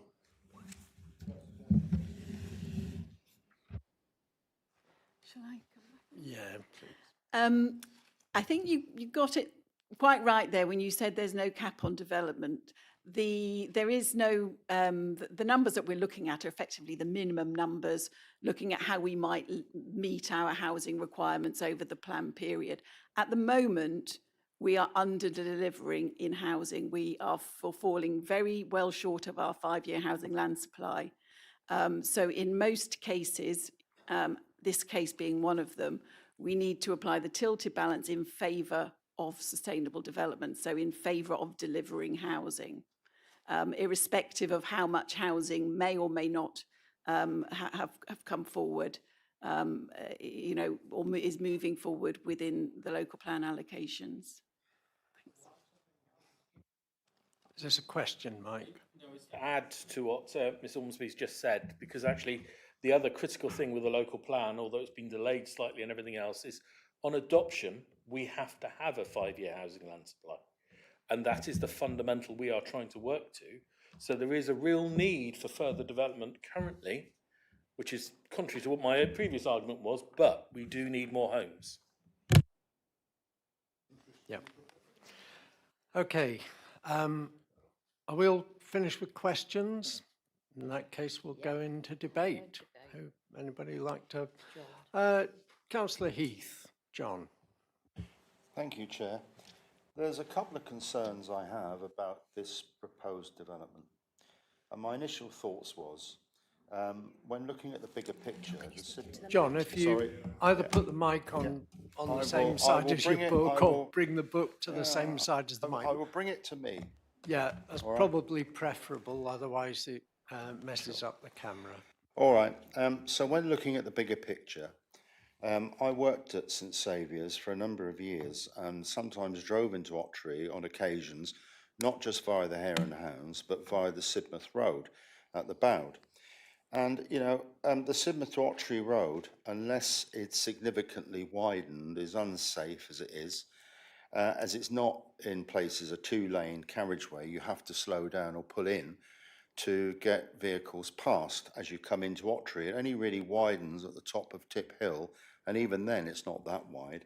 And obviously there are narrow pavements there. So I do see where the objectors are coming from here. And also, you know, as it stands, bearing in mind South West Water's incompetence, that any building of 140 new homes will be likely to overload the current water and sewage disposal system. And really, if you're going to impose Grampian conditions, they're going to need to be met by Devon County Council Highways and South West Water. And I don't have any confidence that either agency can fulfil that brief. Thanks. Okay, thank you. Councillor Barlow, Ian. Thank you, Chair. I think Mike's already summed it up. You know, you can argue both ways on this, that there are issues and we have the problem, we have to get to a 5-year housing land supply. Otherwise, we can't get to a new local plan. And if we don't have a new local plan, everything's up for grabs. And at the end of the day, the whole area is open for being taken advantage of. However, we have certain things we have to do. Sustainability. And much as your pathway that you're showing us, if you go out, go down into Jerway Close, zigzag around, and then end up so you can then join the pavement. Yeah, is that realistic? You know, you've got to think, you've got to go down, then back up, then across, down through a little dark alleyway. Is that realistic? Or are we just basically saying we need the housing, we've got to allow it, even though actually it's putting people, they're going to use their car. That's the end of that. The other alternative through a floodplain, again with a footpath, I mean, again, is that realistic? Is it safe? But then again, I'm a great believer in most people are going to use their car anyway. And you know, it's just a whim. So again, look, I'm going to listen to other people before I make my mind up. But as you quite rightly pointed out, this is finely balanced. But we have a responsibility to get these done. If we do put a Grampian condition on this, that if the Fluxton works aren't improved, that does get rid of the sewage issue, as long as we stick to that. So I will listen to what other members have to say. And then make my final decision. Okay, thank you, Ian. Councillor Gazzard. Thank you, Chair. Oh, sorry. Like Councillor Barlow, I'm going to listen to members, but I mean, this is a very difficult application, and it is finely balanced. But I do have concerns about, here we are, we as a council, we have declared a climate emergency. There is also a food emergency. And here we are, we're recommending that we build all these houses on agricultural land, which would provide food for us. And we're running out of farms because more and more farms are going over to development. And I just think that it's wrong that we're putting houses before food, because there comes a time when we're not going to be able to provide the food. So I have grave concerns about building on grade 2, grade 3 fields. And I still, in my own mind, I am really concerned about the prospects of sewage and whether South West Water will actually honour what they say. You know, I've seen it in my own town. They say this and something else happens. So I'll listen to members first, Chair, and make my mind up. But can I just say, I feel for our officers. They're in a very invidious position. And I'd like to thank everybody that's come today, because obviously it shows that it's a very emotive and personal issue to them. So I hope we come to the right decision. Thank you. Okay, thank you, Steve. Who was first? Bethany. Councillor Collins. Thank you, Chair. This is a very difficult position for officers and members alike to be in.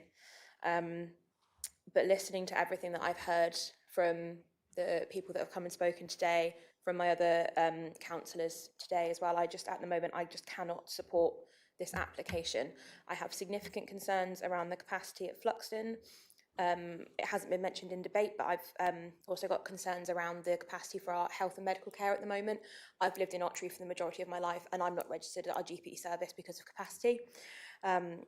The road, the crossroads at sort of Tip Hill and Long Dobbs Lane, that is a matter of if, not when, there is going to be a serious accident. And the fact that there hasn't been one sort of in recent, time is, just completely more luck than anything else. And the increased capacity, because people, like Councillor Barlow have said, are going to drive. No one's going to walk in, especially with the increased traffic. The pavement's not wide. You're not going to be able to get, someone with a mobility scooter, a wheelchair, a buggy, and people walking. Someone's going to have to go onto the road. There are many reasons why I can't support this as it stands, and I just think it's on the complete wrong end of town. And I would welcome an application elsewhere, because I'm well aware that we do have to boost our housing land supply. And I'm not against building in Ottery as a whole. I live there. It's a fantastic place, and we need more houses for people. But just not there, I think, is my summary of this. Okay, thank you. Mike, Councillor Howe.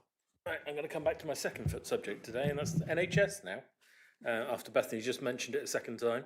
I am really concerned we have an objection from the NHS. That is rare enough, asking for money and an already overloaded system in Ottering. Now, the situation I'm sitting here going is we've got a possible Grampian condition for South West Water. Shouldn't we have the same Grampian condition until money is found for Ottery surgery? Because quite simply, the same scenario is occurring. SIL money is great, and I can remember the last bidding round for SIL, and we had immense problems trying to give money to Pinhole surgery that was taking half of Cranbrook and everywhere else. It is not easy to get money out of SIL for NHS because GP surgeries are private businesses, however we look at it, but we have the NHS saying they need capacity here. I don't believe the figures are right, fundamentally, because 70, in theory, in our local plan should be accounted for as part of the new emerging local plan, but there's still 70-odd residences in this application that should be making a direct contribution or a Grampian condition to say, before you can do anything, some of this needs to be provided.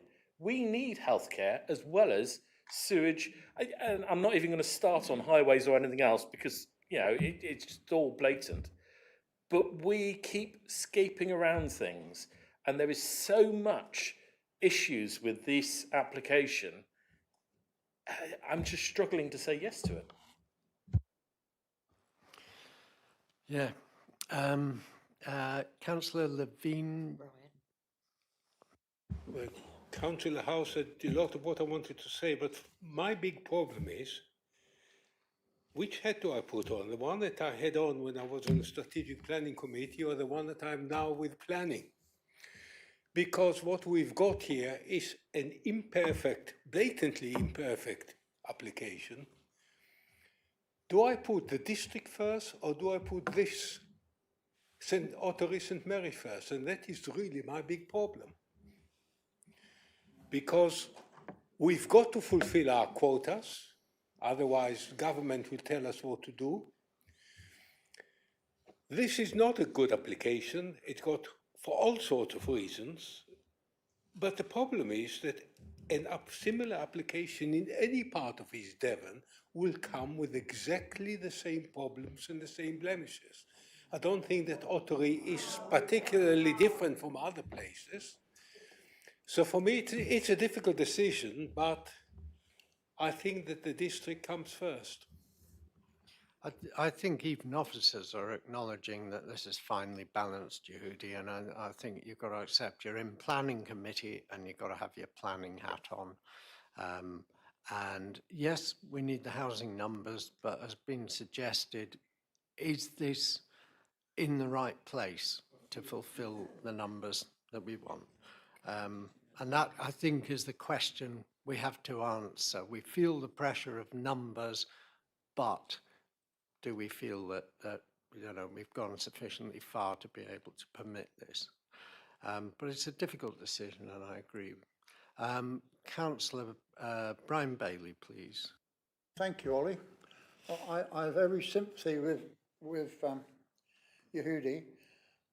However, we have to look at the facts before us today, not what may or may not happen in 5 years' time. Our duty is to decide on what's before us now, here and now, not down the road. And bearing in mind that, looking at what we've got here, South West Water have got no intention of doing anything in Ottery for 5 years. Devon Highways have got no intention of making that road safe. We all use the road, we all know what it's like.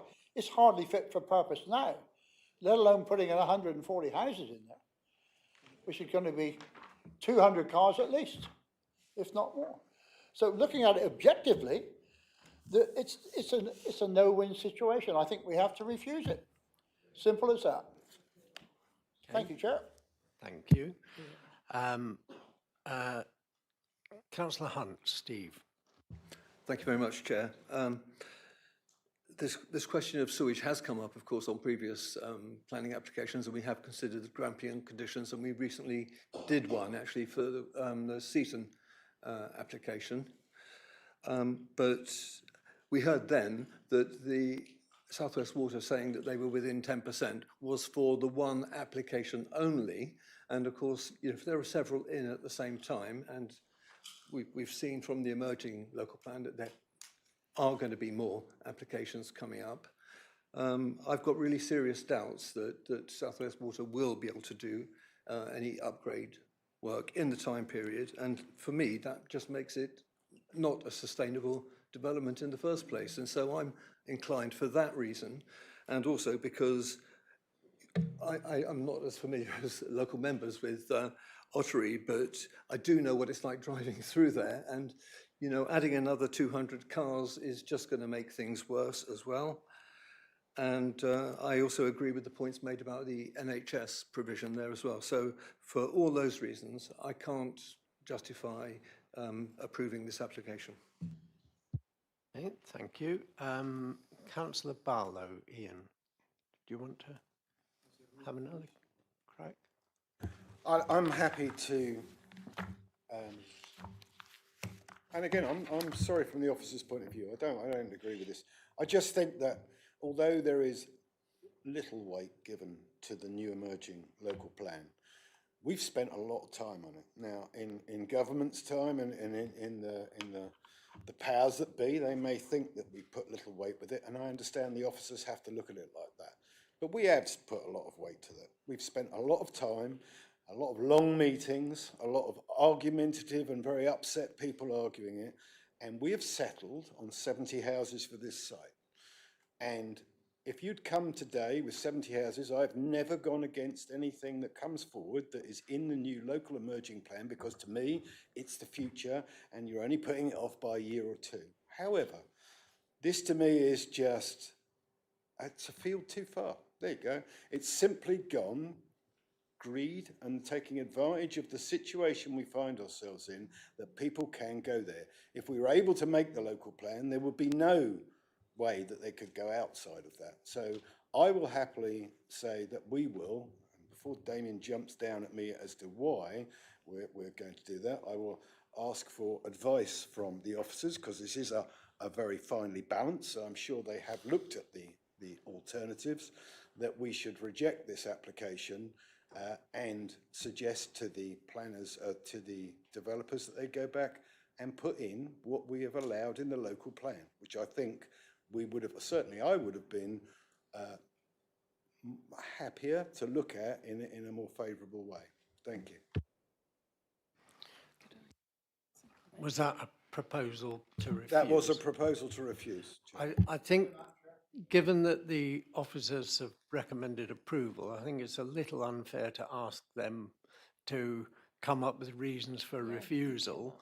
I think at least you need to. I'm happy to give some to make a suggestions start and look across the table to the wise oracle of planning. Could I actually comment on some of the matters? Yeah. Before, and Brian, I noted that you're willing to second, but before we do that, Mrs. Ormsby would just like to come back on a couple of the points that have been raised. Thank you. So just from the sort of the key things, concerns that members have commented on in the debate, I just thought I'd give some comment, and then it might help you inform, what particular areas you may want to focus on if you're suggesting reasons for refusal. So I've had concerns raised about the pedestrian link and whether it's convenient, whether it's usable. I think we have to bear in mind that the site is, in the emerging local plan, allocated for 70 houses, and the only prospect of a safe pedestrian route for those 70 houses is along the same route. So it's providing that footway connection into Gurway Close and using the pedestrian link. So if members are unhappy about that, you'd need to explain why it's okay for 70 houses to rely on that pedestrian link, but not 140 houses. What's materially less safe or less usable or accessible about that link for double number of the houses. So I think you need to consider that. There's comments about the capacity of flux and sewage treatment works when the officer recommendation includes a Grampian condition saying that no development shall commence unless it is evidenced how, well, if capacity is needed, and if so, how it will be accommodated prior to occupation of any dwellings. So there is a solution, there is a remedy to that concern that members have brought about, because if that can't be demonstrated, the development can't proceed. So if you were to want to refuse on those grounds, you'd have to explain in an appeal situation why that approach is not going to be successful. And I think that would be challenging. I've heard concerns about capacity of the GP surgery, and indeed the NHS have written and said there is a capacity issue there. However, this council has adopted SIL, and because it has adopted SIL, we cannot request Section 106 contributions for that type of infrastructure. We as a council chose to adopt SIL. It's not a mandatory thing. We've chosen to adopt it. So the route for infrastructure requests, financial requests from bodies like the NHS is through SIL. So I think we would really be challenged if we were to refuse this on the grounds of a failure to make that contribution when we operate SIL. And I've also heard about concerns about the highway network generally, and there being lack of capacity, the roads are tight, there will be too many cars and it will cause danger. However, there is no objection from Devon County Council Highway Authority. So again, that is it is a material consideration if you're considering going against the advice of the Highway Authority to demonstrate that the additional traffic created by this development are such that the tests in the NPPF is that congestion and impacts need to be severe to justify refusing planning permission. So those are the four main issues that I've heard discussed. Those are the officer view on them, which I hope helps you consider obviously if you want to, following that, consider what areas you think still justify recommendations for refusal. Obviously we can help with the detailed wording, but I'm hoping that helps you assess what areas, if any, you want to focus any recommendation for refusal on. No, the officers are here to give it. I'm sorry, I can't take any speakers from the floor. I just to clarify about the College Medical Center, because there are. No, I'm sorry. I'm sorry. We can't. Yes, but yes. She didn't ask to I do speak. understand. I'm sorry. You can't. Nobody can hear you because you're not being recorded. I understand your. Please, on behalf of patients at College Medical Center, on behalf of residents of the area. I'm going to have to ask you to stop or I'll suspend the meeting. I'm sorry, but I appreciate you feel strongly about this, but I can't take speakers from the floor at this stage. You have to register to speak, and I understand your feelings. No. Okay, this meeting is suspended, and we will adjourn until. Okay, right. Okay, carrying on. Councillor Wragg, you wanted to come in? Yeah, I'd just like to thank Mrs. Ormsby for her full and eloquent explanation of the situation we're facing. Now, we have to have sound policy reasons for refusing this. We've not had objections from Devon County Council Highways, the lead Flood Risk Authority, no objections there, and The hospital, well, we've heard the explanation there. Members, unless you have sound reasons for turning this down, all right, you can turn it down. The applicant can go to appeal and quite possibly be paid compensation at the council taxpayers' expense. So really, with the emerging local plan, all right, limited weight is given to it. But even so, there are 70 homes on land that was previously unallocated for residential development. So that will be given greater weight now. So I'm not saying vote for it. I'm not saying vote against it, but please don't be guided by emotions.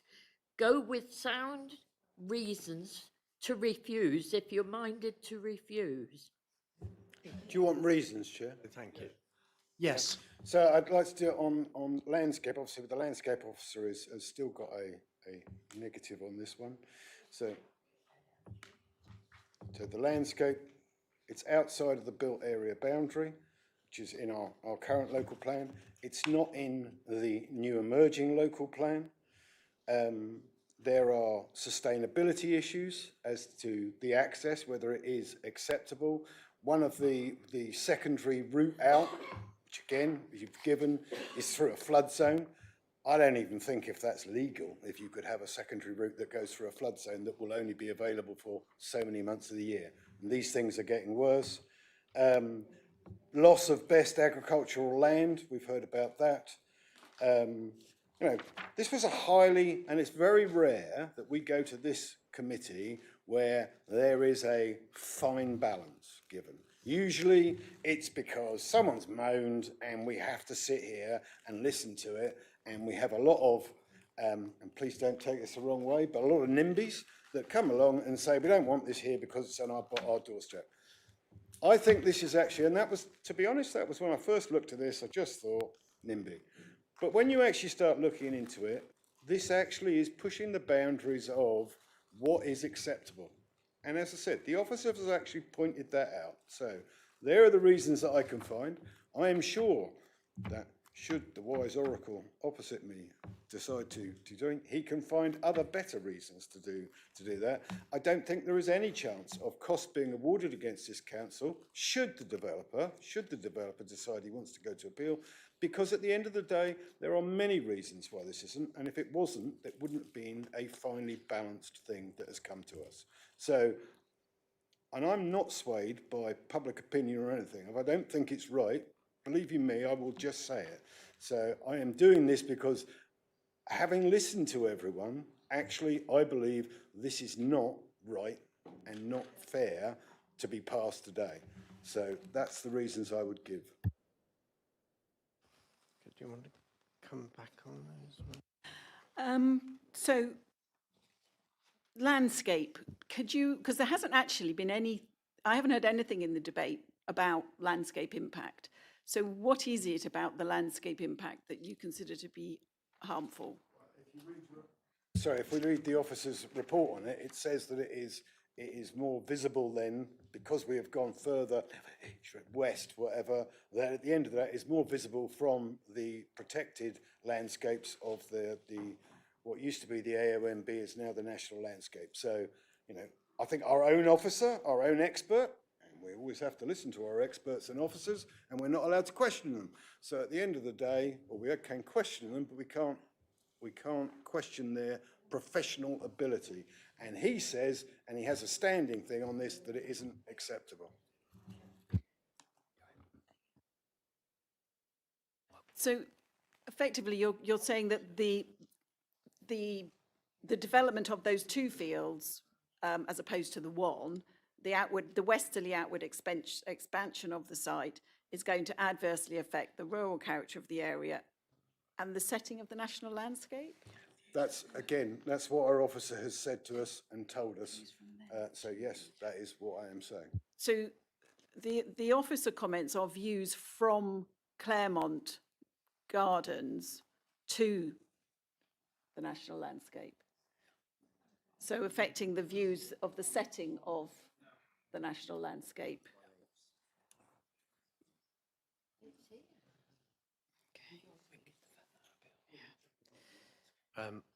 Councillor Ragg has got the relevant comments here.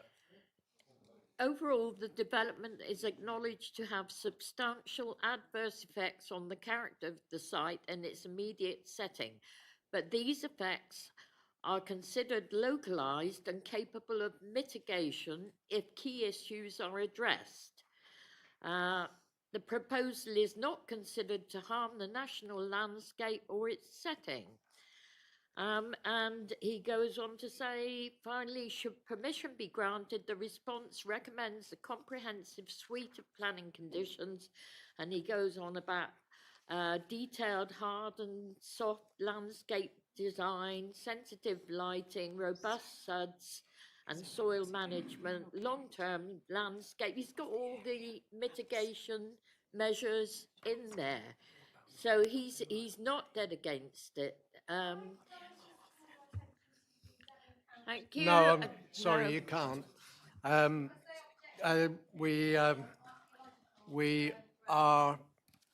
We are confining ourselves to what is in the officer report and the objections that have already been made. Okay, so if it's in our report, then that's fine. Members can draw attention to it. Councillor Heath. I want to draw your attention to an interesting point made in Councillor Vicky Johns' submission, and I agree with her. This is contrary to policy EN 22, which usually indicates a proposed development violates local planning rules regarding environmental protection, specifically relating to nature conservation, biodiversity, and more relevant to this particular application, pollution. And such findings often lead to planning applications being recommended for refusal due to inadequate surveys, ecological harm or impact on protected species. And in this case, South West Water's inability to provide suitable increased runoff for water dispersal and sewage. Thanks. Okay. Councillor Barlow, do you want to just reiterate, because we still have a proposal for refusal. The western part of the site was previously rejected through the council site selection due to landscape and countryside impacts. Can you tell me then what has changed since that proposal was put in? Have we had a new officer put in? Has the landscape changed, or are people's vision changing as well? I don't know. You explain to me. I mean, again, you tell me I've got to listen to the officers. I'm listening to the officers. One of the officers has pointed out and has got issues with it. I am giving you the reasons why I am suggesting it, and I think I've given enough reasons. I know you're fighting back against them, but I've given the reasons that, you're explaining the reasons to me, and I am merely saying there's the reasons I've given. I believe they are acceptable or enough to protect this council should it go to appeal. However, if you have any others you'd like to add, then I would happily think about them and probably say, yes, I'd like to add them. But if you haven't, then at the end of the day, we have a motion, Chair, and we should take a vote on it, shouldn't we? That is what I was about to suggest, Ian. So would you mind just going through your reasons for refusal? No, your reasons for refusal again. I think what Mrs. Ormsby is trying to do is just say whether she thinks those reasons are defensible or not, should this go to appeal, which it almost certainly will.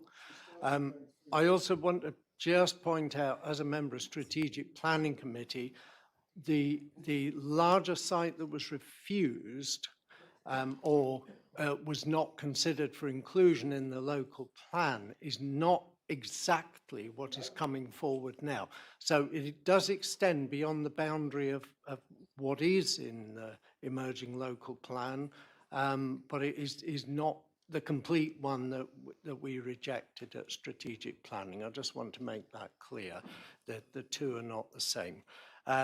So if you would care to just go through your reasons for refusal. Do you want to say something, Wendy? Yeah. Sorry, I had jotted down the headline points. I was just trying to establish the nature of the harm, because we can't just say there's an adverse landscape impact. We have to understand. So what I've understood from you in terms of the landscape is that you're saying that something along the lines of having regard to the western extension of the development and proximity to the adjacent public footpath, the development would adversely impact on the rural character of the area, contrary to policies, strategy 46, etc. Is that the point you're trying to make about landscape? Yes. Okay. So then I'm just moving to the easier ones. Loss of BMV. So yes, there is loss of BMV. The officer view is we think it's outweighed and the policy does allow for it if it's necessary, but your view is it isn't necessary. And therefore it is a loss of BMV, so contrary to that particular policy. Then we move on to, you're talking about it's outside the built-up area boundary, which it is, but because of the tilted balance and the our strategy 7, our built-up area boundary policies have very, very, very limited weight at the moment. So just being outside the development boundary, I would suggest would be very hard to defend. I think you'd have to identify what is the harm arising from it being outside the built-up area boundary. But the tilted balance, again, this goes back, sorry, to what we were talking about earlier, the balance. And you've got a little bit outside the boundary that we were going to allow, 70 houses. We're now having more outside it. So at what point is the balance then tilted, even with the tilted balance of the lack of the 5-year housing supply? At what point does it get level and then tilt in the balance of refusal? Because, you know, we have gone further outside it than we were expecting to go outside it. You know, not being funny, then why don't we have 200 houses here? I know that isn't in the plan, but...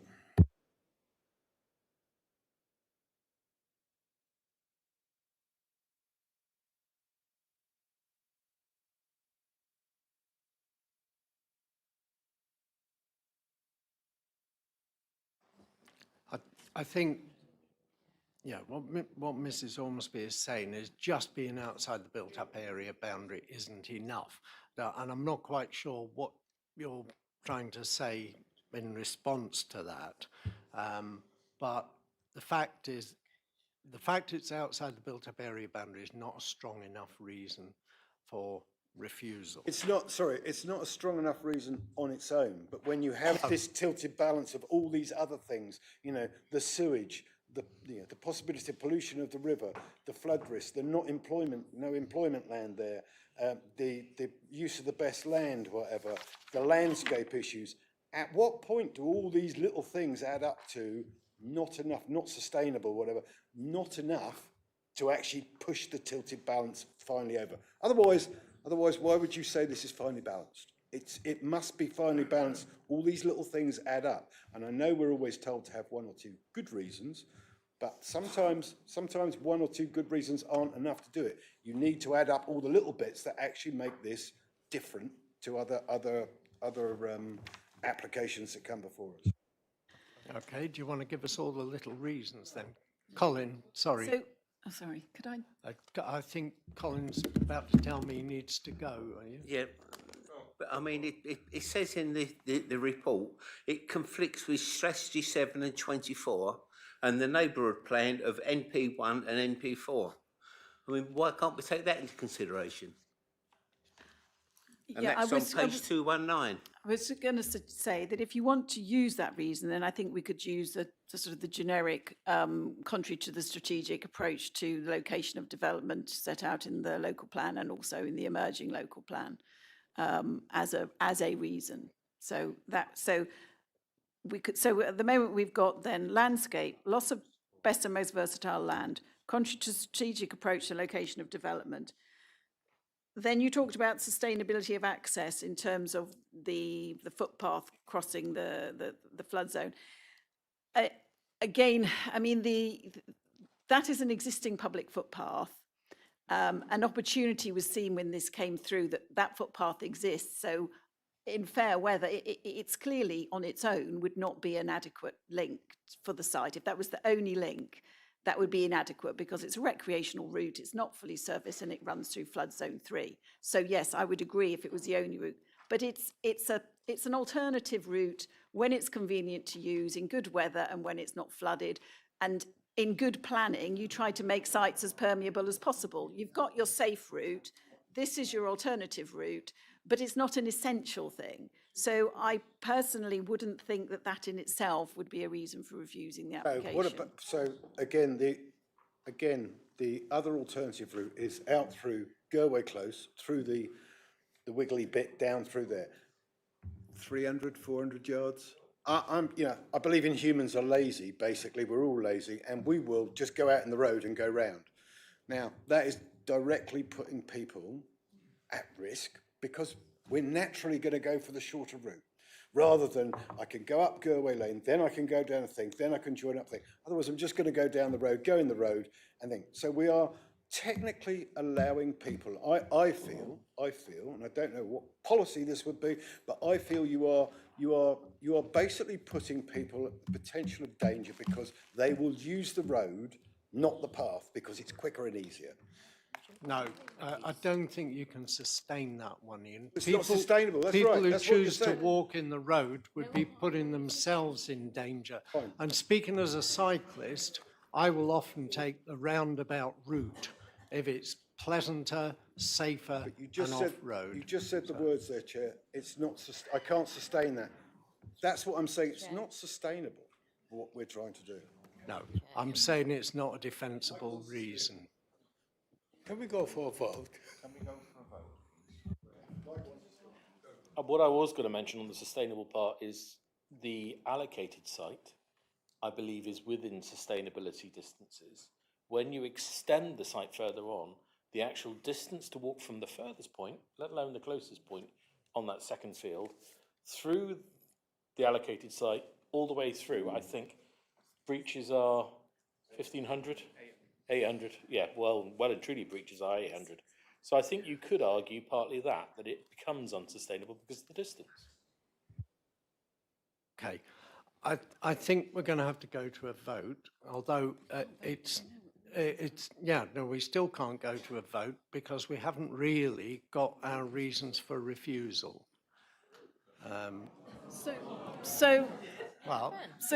No, we haven't. In planning terms, we have not got sufficient reasons for refusal. The officers are going to have to defend at appeal. Yeah. That's the issue. We are putting them in the position, and they need to be satisfied that we have come up with reasons that will stand up, at least have some chance of being defended at appeal.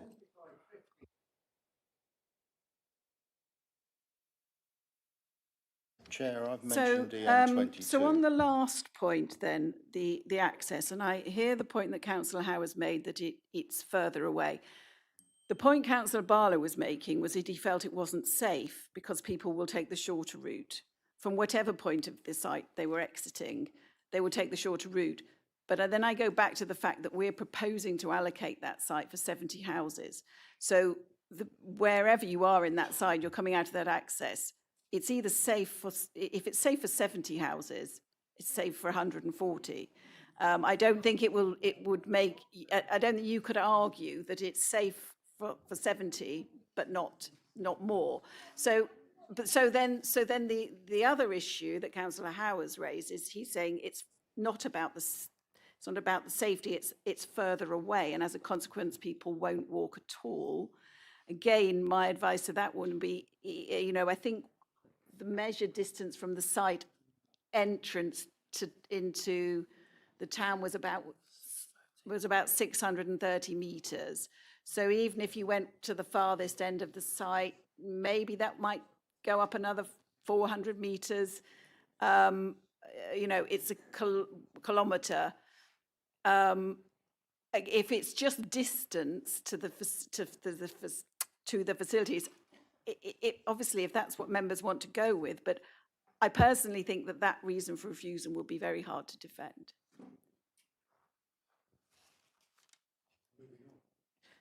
Okay. So we need to know whether or not you want to include that. Ian?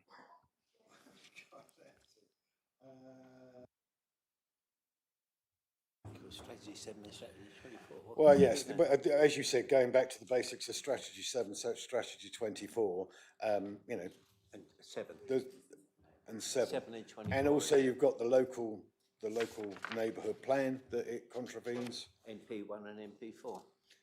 So you've got the basics, if you like, but again, I would ask for, if this is a balanced, highly balanced, you must have looked at this as to what the balance was and what do you think of the ones we've given you are the most defendable.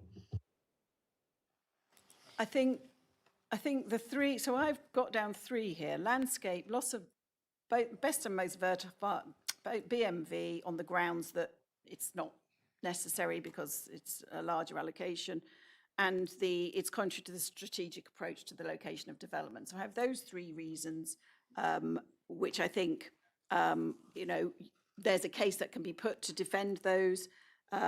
I wouldn't recommend adding in any other reasons, but obviously that's up to members to decide.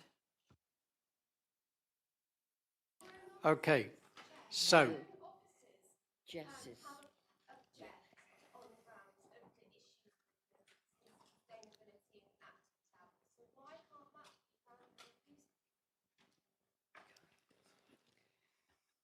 Because I don't see any material difference between the accessibility of the site by foot and bicycle as to whether it's 70 houses or 140 houses.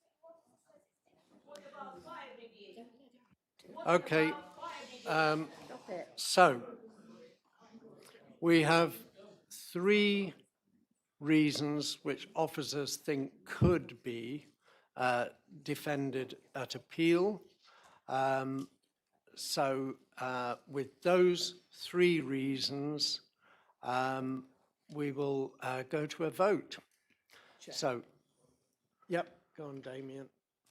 Chair, can I say at this stage, I think we've got 2 options. We can either hear from Mrs Ormsby again, who can just clarify the exact wording in the policy support, or members can defer for an implications report to be brought back for them as to the implications of you actually making this decision, and then officers as well then can draft some potential reasons for refusal at that stage. I think rather than trying to make a decision on the hop, that might be the safest approach to take in this case, because I do have some concerns from what I've been hearing that these reasons for refusal would stand up. So that's the options available. Yeah. Go on, Mike. Well, I'm just looking at Strategy 50, infrastructure delivery. And our last phrase on that, and I know SIL comes into play and everything else, but the fundamental is the same. Infrastructure provision should be phased to meet demand, development and failure to provide or absence of relevant infrastructure will be grounds to justify refusal of permission. At this time, there is no way we can provide the needed NHS services that has a standing objection. And the best will in the world, until they put a SIL bid in and everything else, we cannot guarantee that or anything else. It fails our own Strategy 50, irrespective of we were in SIL or anything else. Our own Strategy 50 says we should refuse. Okay. Damien is advising then that what would we do? We'd defer this. And Chair, what we can do, as I say, at the moment, I'm concerned that we haven't got exact reasons for members to consider with policy support. We could either defer for a few minutes now if Mrs Ormsby's happy to do that so that she can draft something up.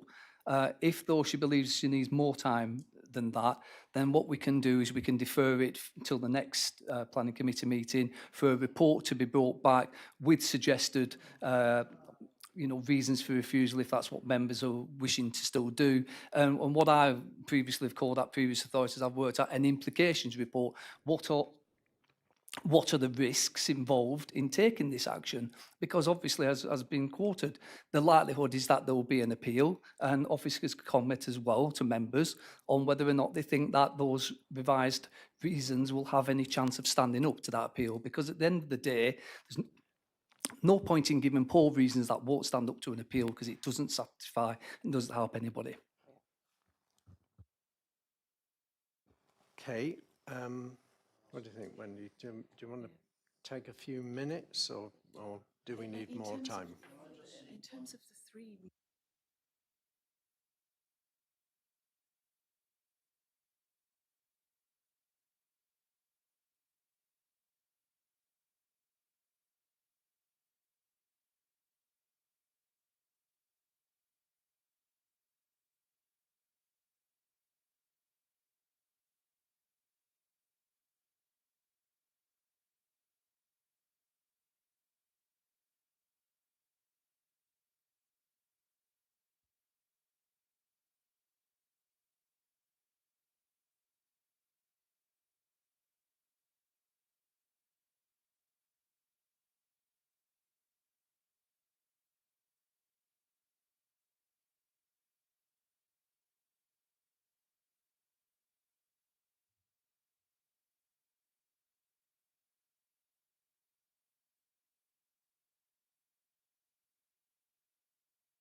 Okay. Okay. Can I just ask? Councillor Heath. One thing. Thank you. Can Damien or Wendy please consider whether EN 22, EN 18 and EN 19 would be grounds on which to refuse, please? I can see that they're contrary, you know, there's arguments about that, and I just want some clarification. Thanks. Could you just read them out, just to save us all looking them up? Yeah. Or at least the headlines. They're to do with flooding and management of the habitat and also dispersal of water into the systems. And I think there are concerns about 140 houses overloading the systems. That's the gist of it, really. Thanks. Which systems? Do you mean foul sewage or? Yeah, or into the River Otter. You know, I think that the argument would be that 140 houses would considerably overload a system that's not fit for purpose as it stands. So I just want some clarification on whether those would be grounds to raise an objection to the proposal. Thanks. And also EN 14, which is control of pollution. So I think I'd refer you back to my previous advice on this, that I think that the proposed Grampian conditions relating to foul sewage and the generic conditions on surface water management conditions are adequate, and I don't think we would be able to defend reason for refusal, bearing in mind that those conditions are available to us to use if we wanted to approve the scheme. Councillor Collins, Bethany. Thank you. I was going to say, if Wendy was happy with those three that we had come up with originally, then could we please go to a vote? Okay. Can I just add one more thing? Just to follow up then, so there's the three conditions that we've already mentioned: landscape, loss of BMV, and the sort of contrary to the strategic approach to location development. But furthermore, in the absence of a signed 106 agreement, we would also routinely have to add on reasons for refusal, because there is no signed Section 106 agreement. We would need to include reasons for refusal that relate to everything that's in the heads of terms in the officer report. For example, in the absence of a legal mechanism, there's no affordable housing going to be delivered. In the absence of any legal mechanism, there'll be no contributions towards the pebble bed heaths, etc. So we would recommend that the reasons for refusal include delegated authority to the officers to include reasons to refusal that reflect all of the things that are in the heads of terms. Ordinarily, if it goes to appeal, a Section 106 is signed and those reasons all fall away. But for now, we would need to include them on a reason for refusal. Okay. That's a technicality, but just something to be aware of. Also as well,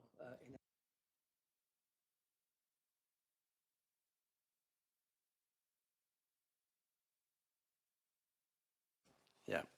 Okay. want to refuse that. Yeah. So yes. So we need to adopt the appropriate assessment first, anyway, and then we can go to a vote on the actual application.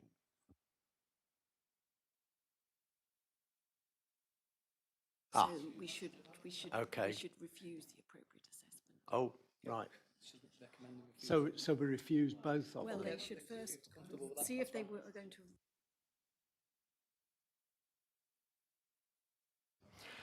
Okay, so we're going to go to a vote. So we have a proposer and a seconder to refuse. So all those in favour of refusal, please.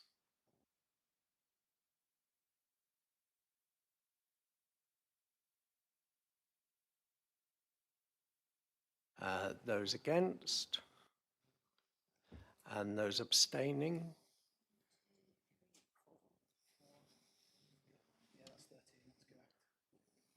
Okay, so that is refused, and then we need to also refuse the appropriate assessment.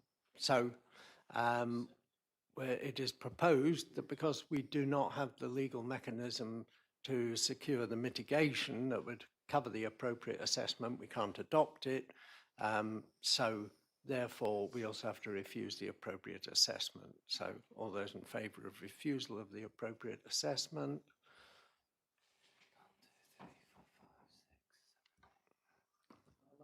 Against? And abstaining? Okay. Right then.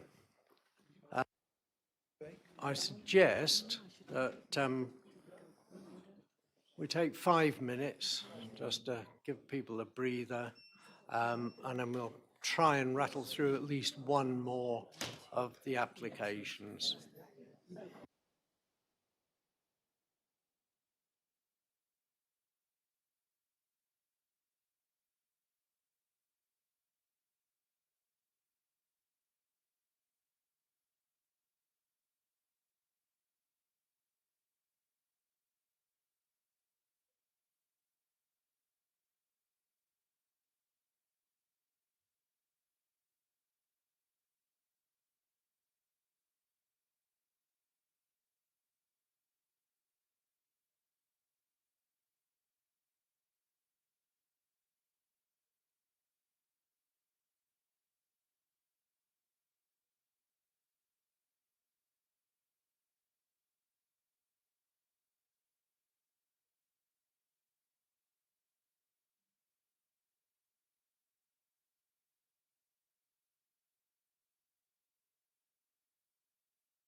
Okay, members, if we can reconvene.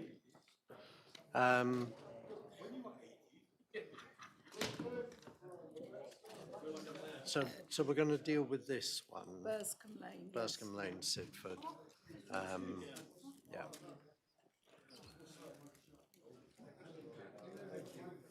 Right. So this is agenda item 13, 250356 MOUT Land East of Burscombe Lane, Sidford, Sidmouth, pages 238 to 278 in your agenda pack.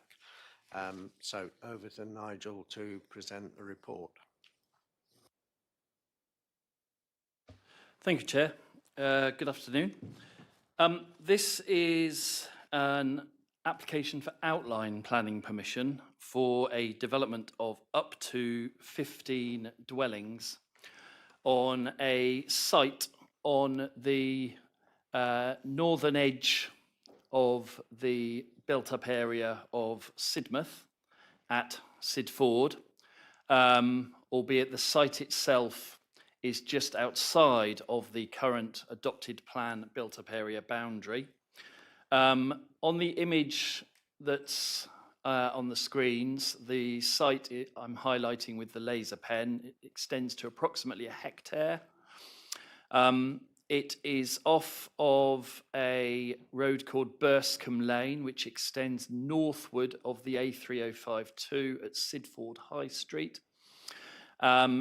It has boundaries to the south and east with existing residential development in Burscombe Lane, Caulfields and Windsor Mead.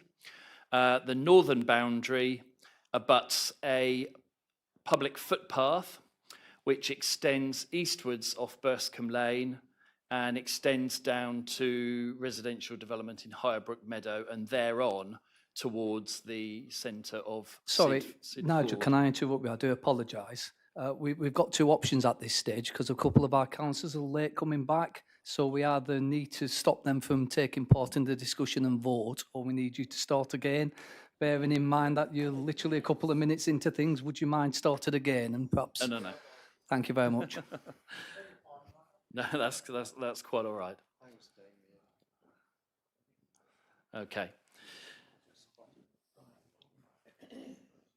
This is an application for outline planning permission for a residential development scheme of up to 15 dwellings on the site that I'm highlighting with the laser pen on screen. It's a field that extends to approximately 1 hectare in area that is on the edge of the built-up area boundary of Sidmouth as defined in the current adopted local plan, and actually technically part of Sidford.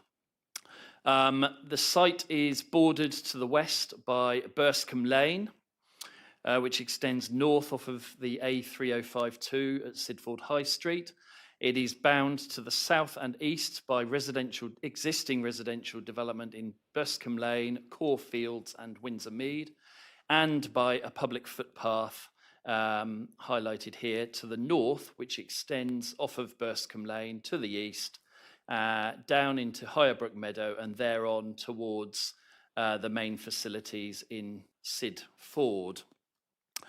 As I say, the existing built-up area boundary follows the existing line of development, and this is just outside of it, although it does abut the built-up area boundary on two sides. It is also within the designated East Devon National Landscape, and the boundary of which in this area follows the physical built-up edge of the town, which I'm highlighting here. As I say, the scheme is for up to 15 dwellings with all details, apart from means of access to the site, reserved for later consideration. So with this in mind, we do have a layout plan. The layout plan is purely illustrative, but it does show the intended position of the access off of Burscombe Lane, which is towards the southwestern corner of the site, just beyond the existing ribbon of development that extends along the eastern side of Burscombe Lane to the north of Core Fields. And we do have a detailed access layout plan that I'm showing now, which does provide for visibility displays and is intended to provide a continuation of an existing footway on the eastern side of Burscombe Lane that extends along the frontages of these three properties I'm highlighting here: Charnwood, Uphill and Pendle Hill.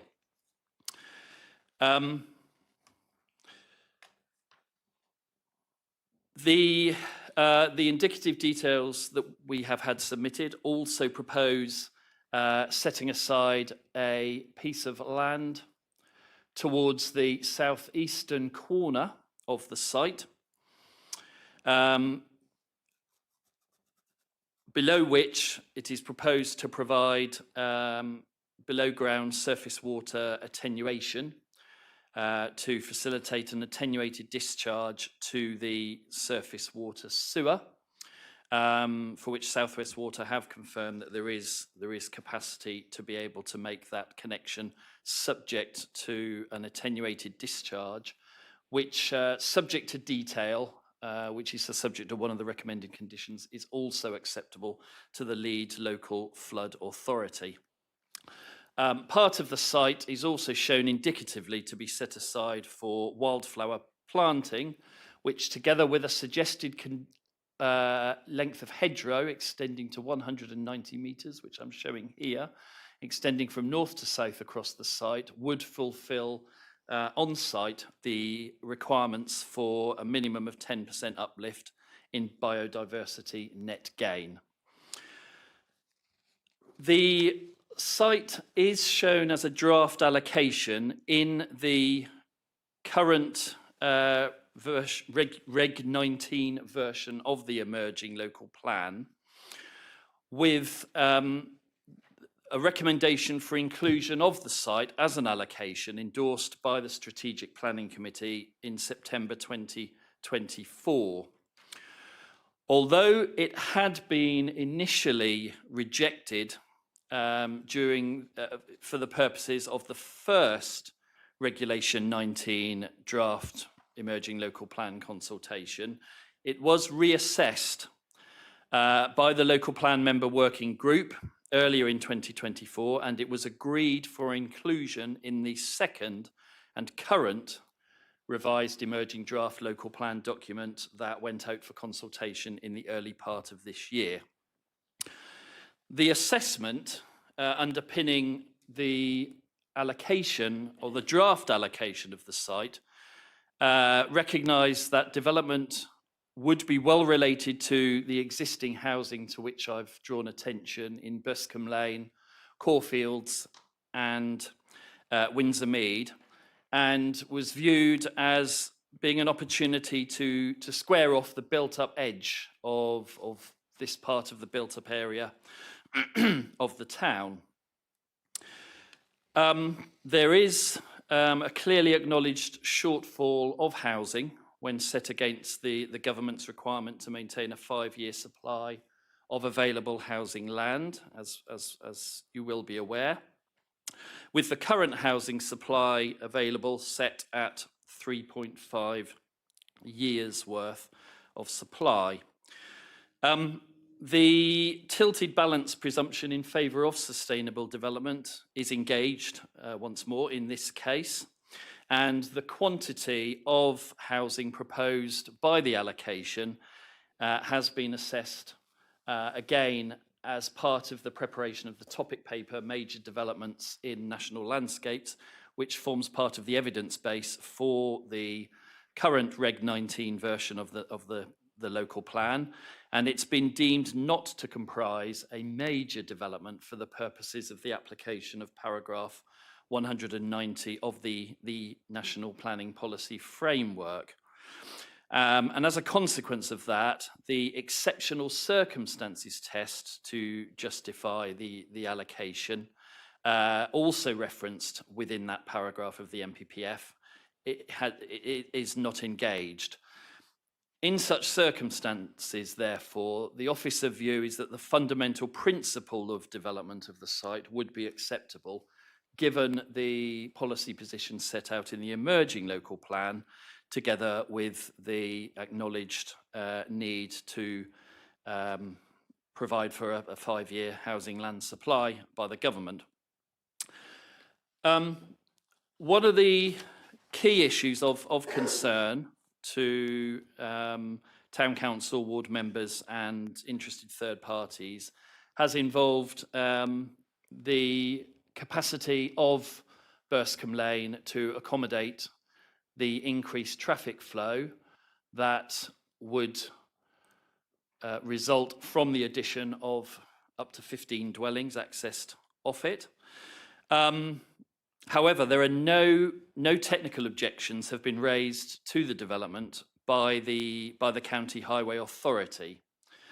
It is recognised that I mentioned that there is a pavement along the frontage of the 3 houses immediately to the south of the site. There is thereafter, down as far south as the junction with Caulfields, a length of about 30 to 35 metres where the carriageway narrows and there is no footway. But from Caulfields further south to the A3052, there is continuous footway, and thereafter it is possible to cross the A3052 and follow a footway all the way down to Sid Ford. But there is a stretch where there is no footway provision at the moment. It is also recognised that from the junction with Caulfields, Burscombe Lane narrows to an essentially single vehicle width. I've got some images to just very quickly show you. The site would be beyond the hedge bank to the right of this image. And you can see this is where it's an existing speed limit ends and the national speed limit applies, a speed limit of 30 miles an hour.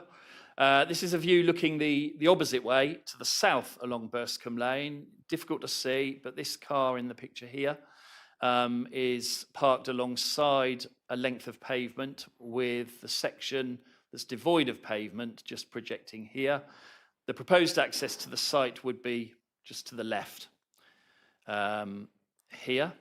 That is a view looking from the existing gated entrance to the site into the site, and you can pretty much see, with the exception of a small section to the left, the entire site area.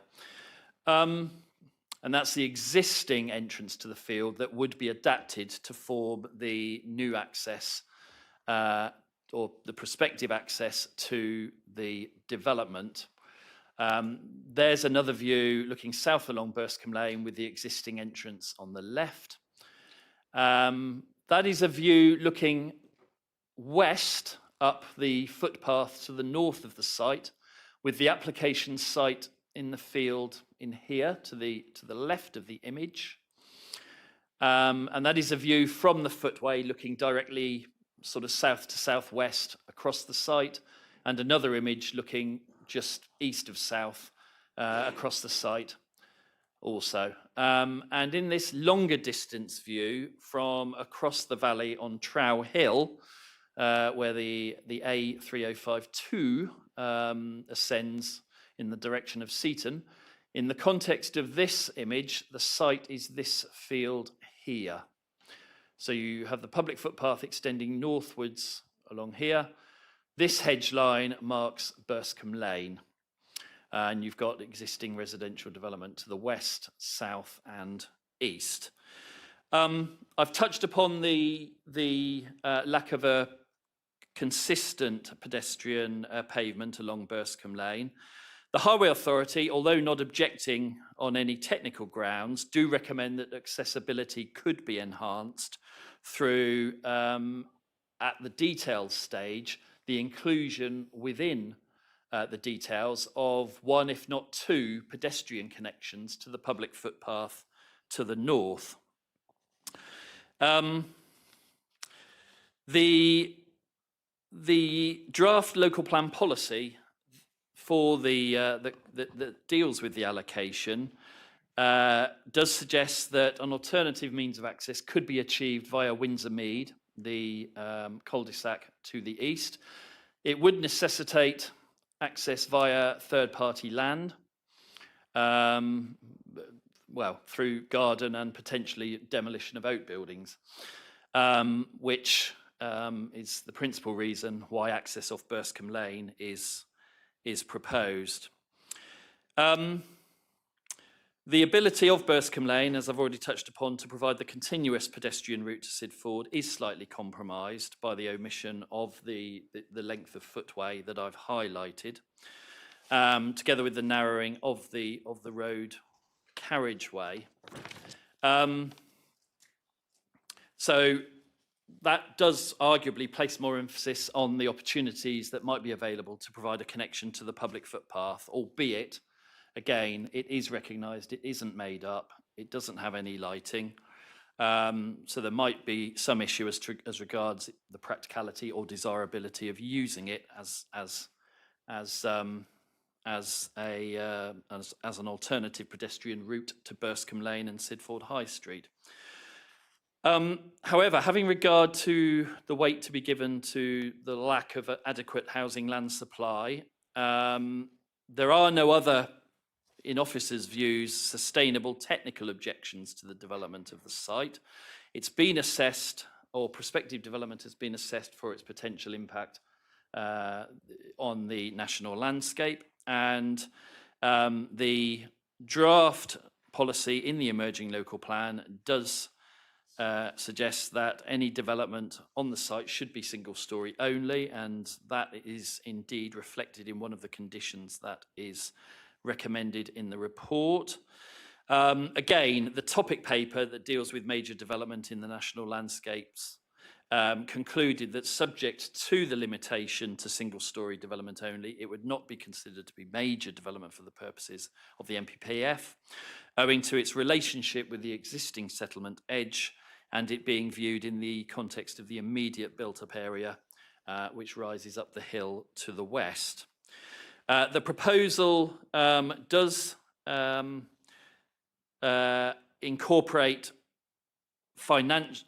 affordable housing provision in the form of 35% direct on-site provision, together with an off-site financial contribution to meet the requirement for 50% provision that is targeted in the adopted local plan strategy. And to this end, it is among various obligations that are set out in draft heads of terms that have also been provided with the application, alongside the on-site open space or implementation and management of the surface water drainage proposals, along with a habitat mitigation contribution. I would also just finally take this opportunity to flag up that in the report, again, unfortunately, there isn't a condition to secure the short pavement connection, which is proposed as part of the access detail, which I'm just highlighting on here. It wouldn't be on highway land, it would be on the development site, and I think it could reasonably be conditioned were members minded to accept the proposal. So in conclusion, the view of officers is that, subject to the conditions set out and the potential additional condition that I've just mentioned to you, the proposal is considered acceptable by officers on balance and is therefore recommended. Thank you. Okay, thank you, Nigel. So we have two speakers against. Charles King is first. Could I ask you to stick to your 3 minutes, please, because members have had a very long day.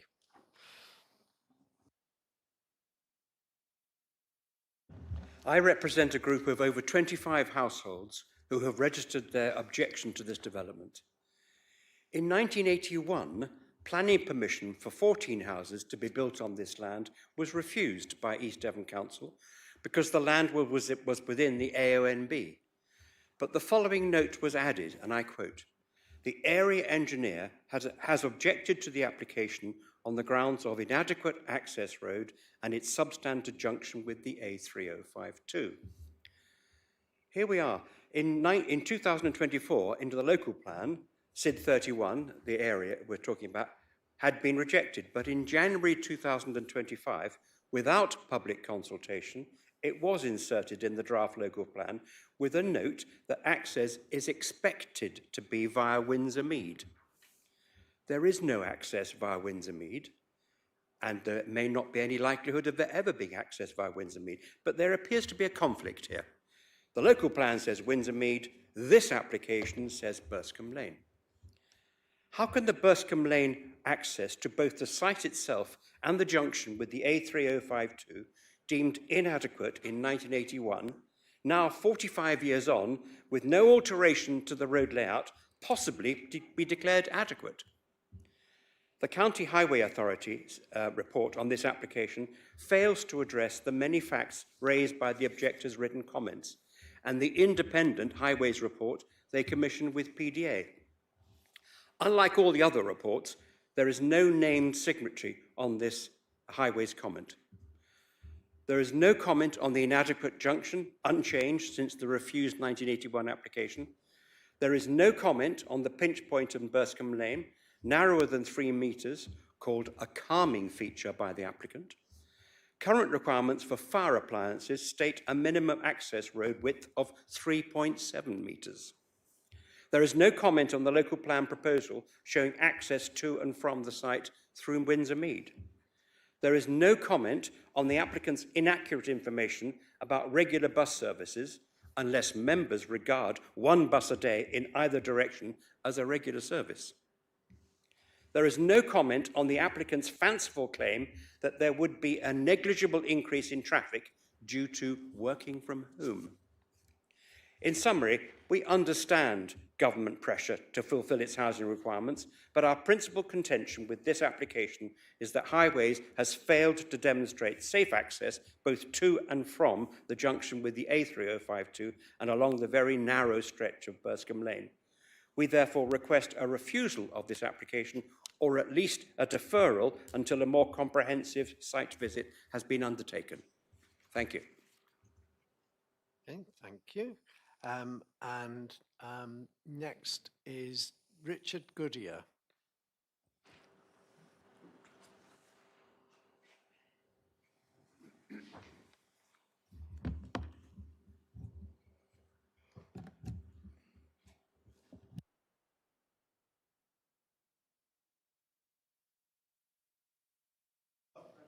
Yeah, you've got to switch. There you go.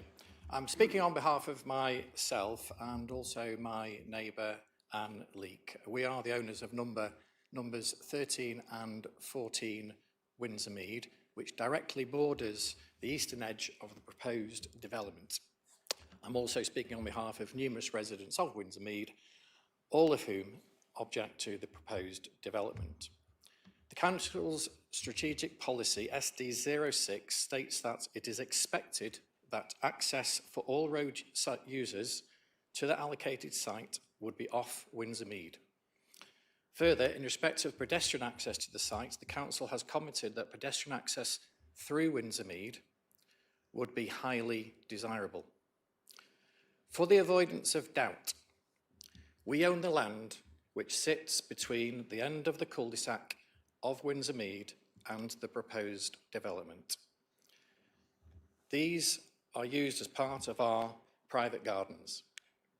This information can easily be confirmed by a simple search on Land Registry. We want to provide absolute clarity that any access, road or pedestrian, will not be allowed.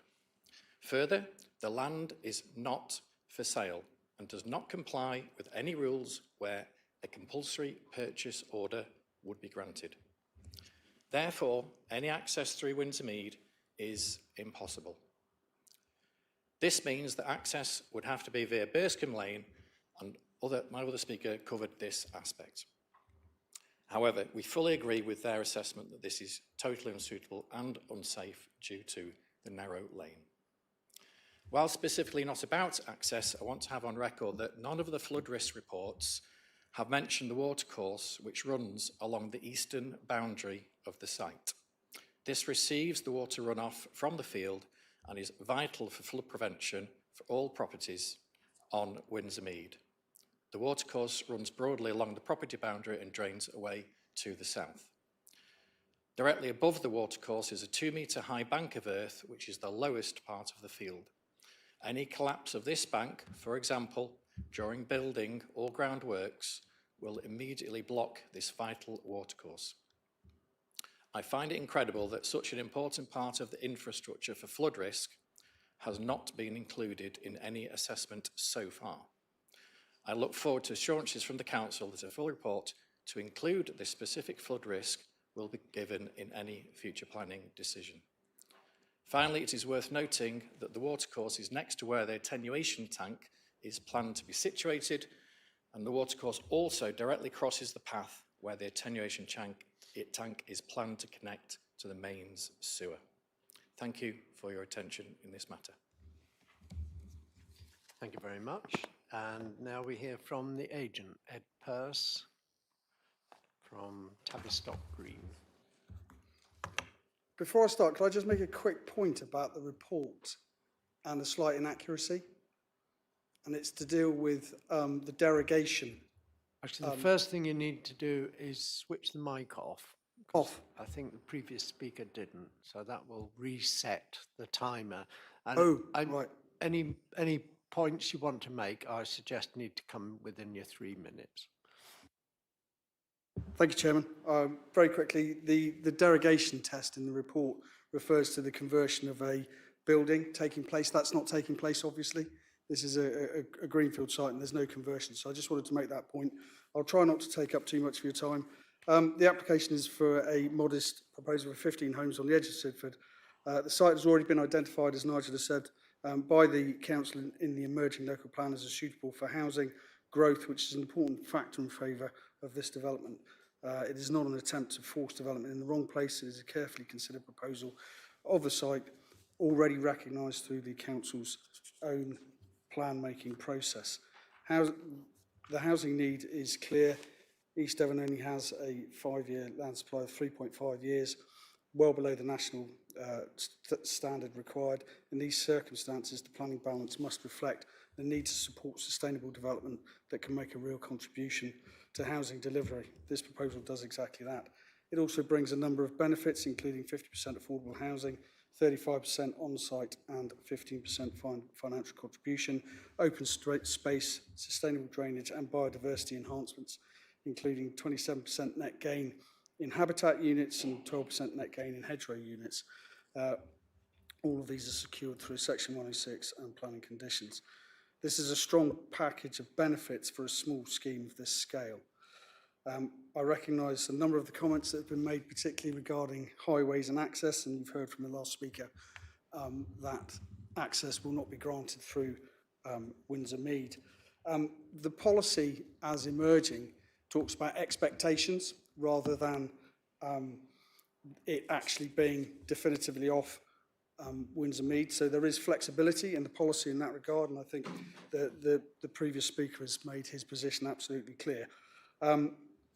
The Highways Authority have confirmed that they have no objections to the proposal subject to a number of conditions, and that the visibility, access and traffic impacts are acceptable, and a nearby public right-of-way also provides a non-vehicular route to services. The proposal will not have an impact on the national landscape through the condition that's been suggested to secure that it's single story only. The ecological impacts have been assessed and can be properly mitigated through the retention of hedges, trees, landscaping, and through the BNG conditions. In short, this development is not a departure in spirit, but is a fulfilment of the council's future goals, providing homes, including affordable homes, where they are needed. For those reasons, I respectfully ask members to support the officer's recommendation and approve the application subject to the proposed conditions and Section 106 obligations. Thank you. Thank you. Okay. And committee ward member, Councillor Hughes, do you want to speak now or save it for the debate, Stuart? I think I'll save it for the debate. Okay, thank you very much. Okay, Councillor Levine, you have a question. Thank you, Chair. Nigel, there's a major oversight in your report. You only mention South West Water twice, and there's no complaint about sewerage. Why?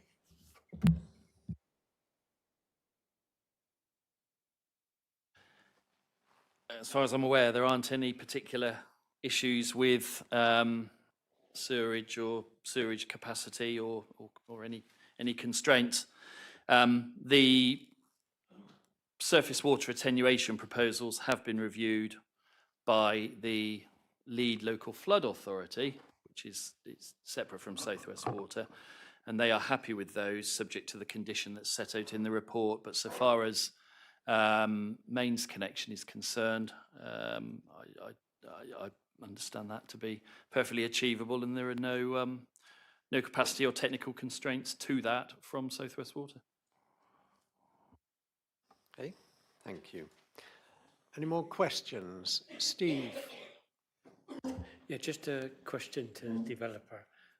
I appreciate this is an outline application, but I'm sure, like me, you'll be aware of safety of people that buy these houses. Will you take on board the point about the access for the fire vehicles, the size that they need for the road, please?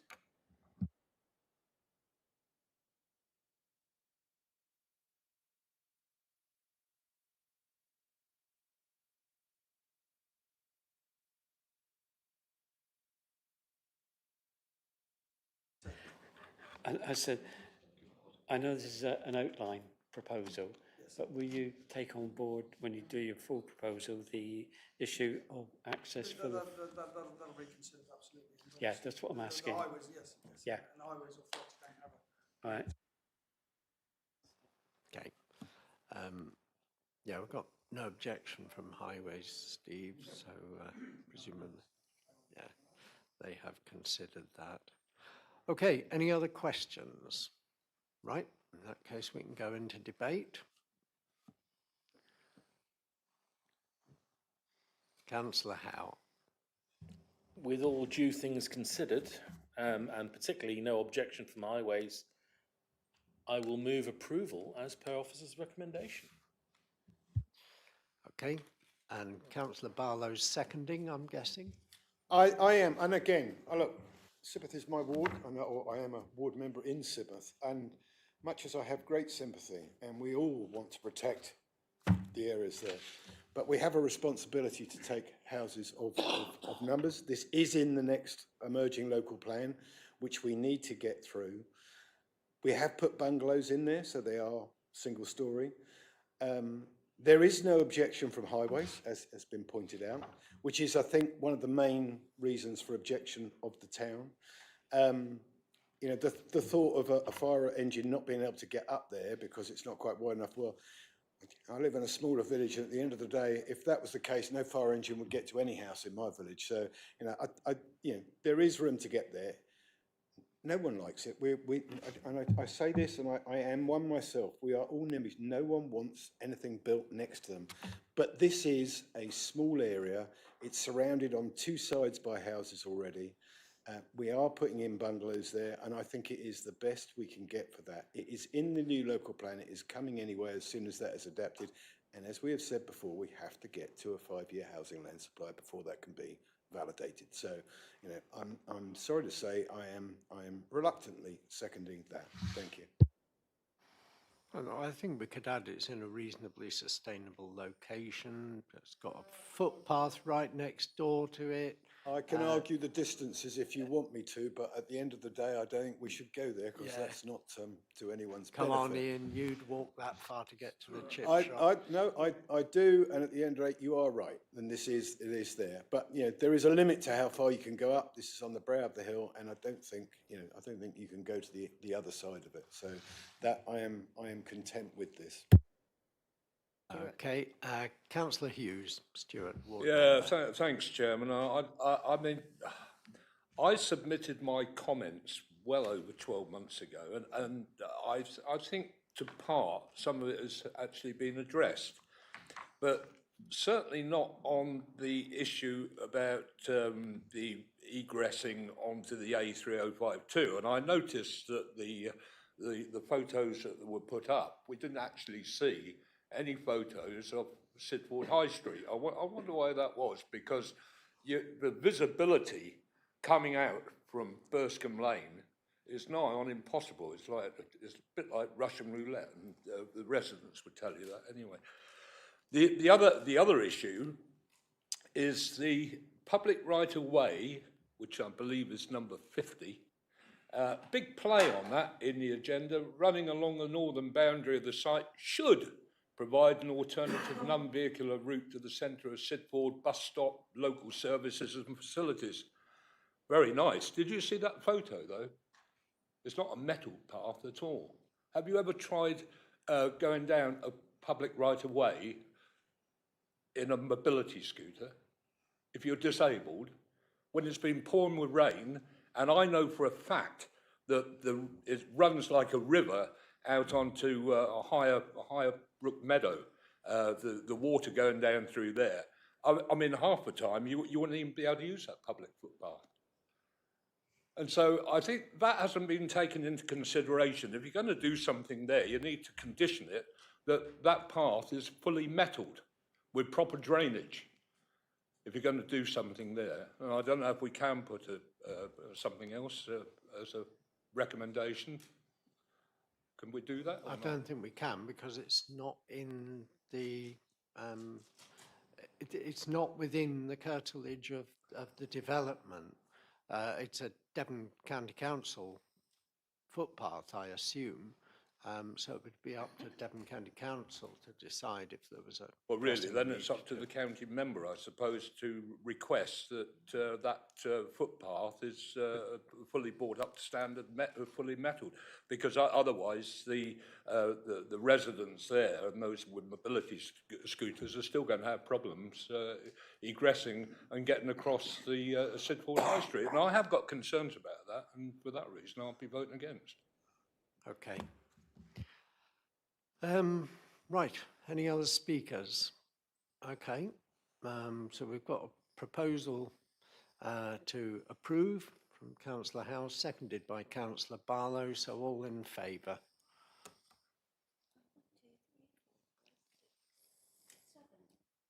And against? Okay, so that is... Three, yeah.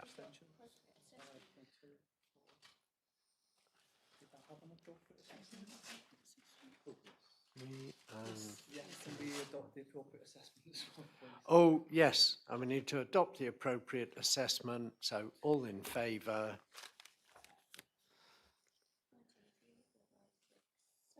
Same as before, and against, and abstaining. I don't think there's anybody.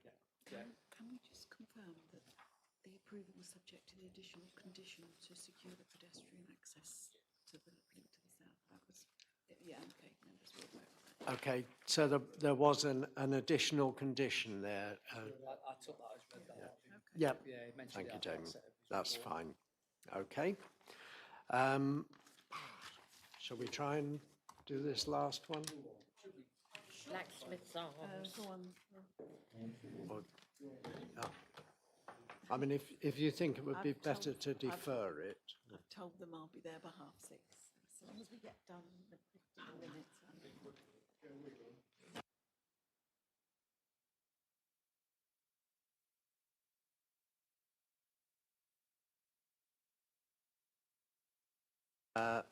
Agenda item 11, planning application 252531 FUL, Blacksmith's Arms, Plymtree, 152 to 168 in the agenda.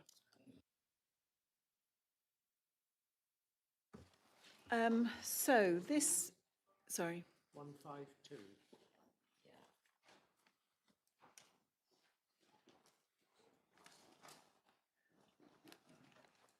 Are we ready to go? Yep. Okay. So this is application at the Blacksmiths Arms at Plymtree for change of use and associated works to a detached storage outbuilding. Could we have the plans up, please, Wendy? Thanks. And adjoining former stables to form a single dwelling. And this is at committee because it's a departure from the local plan. Plymtree at present has no built-up area boundary, so development within Plymtree is deemed to be development within the countryside. Hence, this would conflict with Strategy 7. However, there's the potential to assess it against Policy D8, were it to be a conversion. But the officer view is that there's so much rebuild involved with this scheme that it is not supported by Policy D8, it is not a conversion. Hence the conclusion that it is a departure. What is relevant to bear in mind with developments within Plymtree is that in 2019, an inspector took the view that Plymtree was a sustainable location, having regard to the extent of facilities within the village. And in the emerging local plan, it is proposed to put a built-up area boundary around Plymtree, effectively taking it out of the countryside. Also worth noting that there's a Grade 1 church to the north of the site. So obviously impacts on the setting of that church are relevant. This is showing, so the Blacksmiths Arms pub remains at the front, and it's the site in the back that is to be developed. And it's essentially the same footprint, but broadly redevelopment to create a single dwelling. You can see that it will reuse the existing access, parking for 2 cars, and some amenity land. Those are the existing buildings on site, so a bit of a ramshackle collection of buildings, which will be replaced by a single dwelling that overall, so it's single story on one side, and where the land drops, it will be 2-story. Ridge height increase from between 1.4 to 2 meters at its highest across the site. And it's proposed to build a dwelling from high quality natural materials, including natural slate, natural timber cladding, brick and render. And that's necessary to be having regard to the proximity to the listed church. Of note is the fact that there was a window proposed in the north elevation, which would have looked out over the cemetery grounds, and following an objection from the church, that window has been removed. You can see the layout here, which is to provide a 3-bed dwelling which meets Nassau space standards with parking and adequate levels of amenity space. This shows the views around the site, the existing buildings that are to be removed and redeveloped. It's considered that there's adequate separation distances between the development and adjoining residential development, and as a consequence, there would be no adverse impact on residential amenity. So the key issues here is that it is a departure from the plan, and there will be some there is high sensitivity due to the proximity of the site to the Grade 1 listed church. But overall, the redevelopment of the site is seen to be a benefit, a higher quality building replaced within the setting of that church. Overall, Plymtree is deemed to be a sustainable location for development. Having regard to the application of the tilted balance, this is deemed to be a sustainable development and is recommended for approval, subject to the conditions as set out within the report and summarised on the slide before you. Thank you. Okay, and we have only one speaker, and that is Susie Carter, and Wendy's going to read that one out. Thank you, Chair. We support the officer's recommendation for approval. The proposed dwelling is a project for our son and his partner. They like to remain in the village where they both grew up. They both work within the village, supporting the Plymtree community through their roles, and are very active members of the village life. The proposal would enable them to stay locally whilst becoming independent, making a small but meaningful contribution towards easing local housing pressure. Should the proposal be supported today, we would also ask members to consider whether a less restrictive approach could be taken regarding condition 3, specifically the restriction to natural timber cladding for parts of the building. We recognise the importance of protecting the setting of the Grade 1 listed St John the Baptist Church, and for this reason we feel natural timber cladding may not be the most appropriate material here. In this built-up central village location, conformity with the existing built environment is important. As no surrounding buildings within this setting use natural timber cladding, we feel it would make the building stand out rather than blend in with the existing mix of materials. Yew Tree Cottage sits opposite the proposed dwelling, directly between the application site and the church. It uses timber-style fibre cement cladding approved by the East Devon Conservation Officer in 2020. This cladding is made using recycled materials, has a longer lifespan, maintains a high-quality finish over time, and provides an established and familiar appearance within this sensitive setting. Subject to samples being submitted and approved, we would kindly ask that timber-style fibre cement cladding, specifically to match Yew Tree Cottage, be added to the list of acceptable materials for consideration. This would help the building reflect the established materials in this location, avoid introducing unfamiliar finish, and ensure a high-quality design response sensitive to views from the churchyard. Okay, thank you. Any comment on that, Wendy? Is that a reasonable, I mean, it seems reasonable to me that to just extend a list of materials. I think the officers specifically included reference to natural timber because of the proximity to the Grade 1 church. The building that the comparison is made with is not as intervisible. It's not right on the boundary of the churchyard as this is, and we're talking about a Grade 1 church here. There is no requirement to use timber of any kind. So if they don't wish to use natural timber, then obviously they could use brick, render, etc. But if timber is the preferred, is their material of choice, then as officers we wouldn't support the use of fibre cement in this location. Okay, thank you.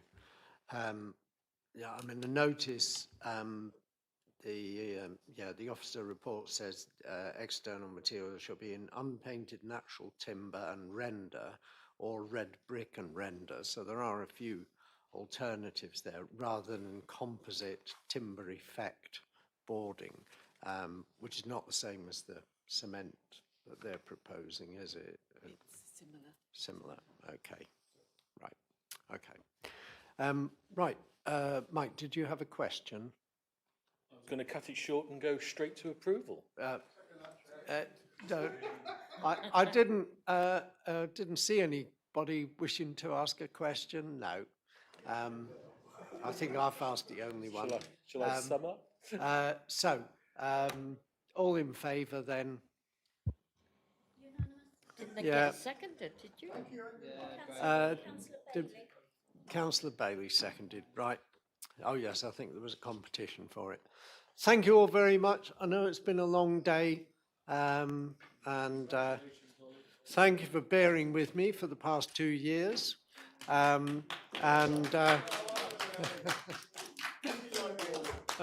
have enjoyed it actually, and on and off. And I just say thank you to all the committee members for all the work they do, and thank you especially to the officers for all their support and keeping us all straight at times. Thank you all, and I shall be joining you from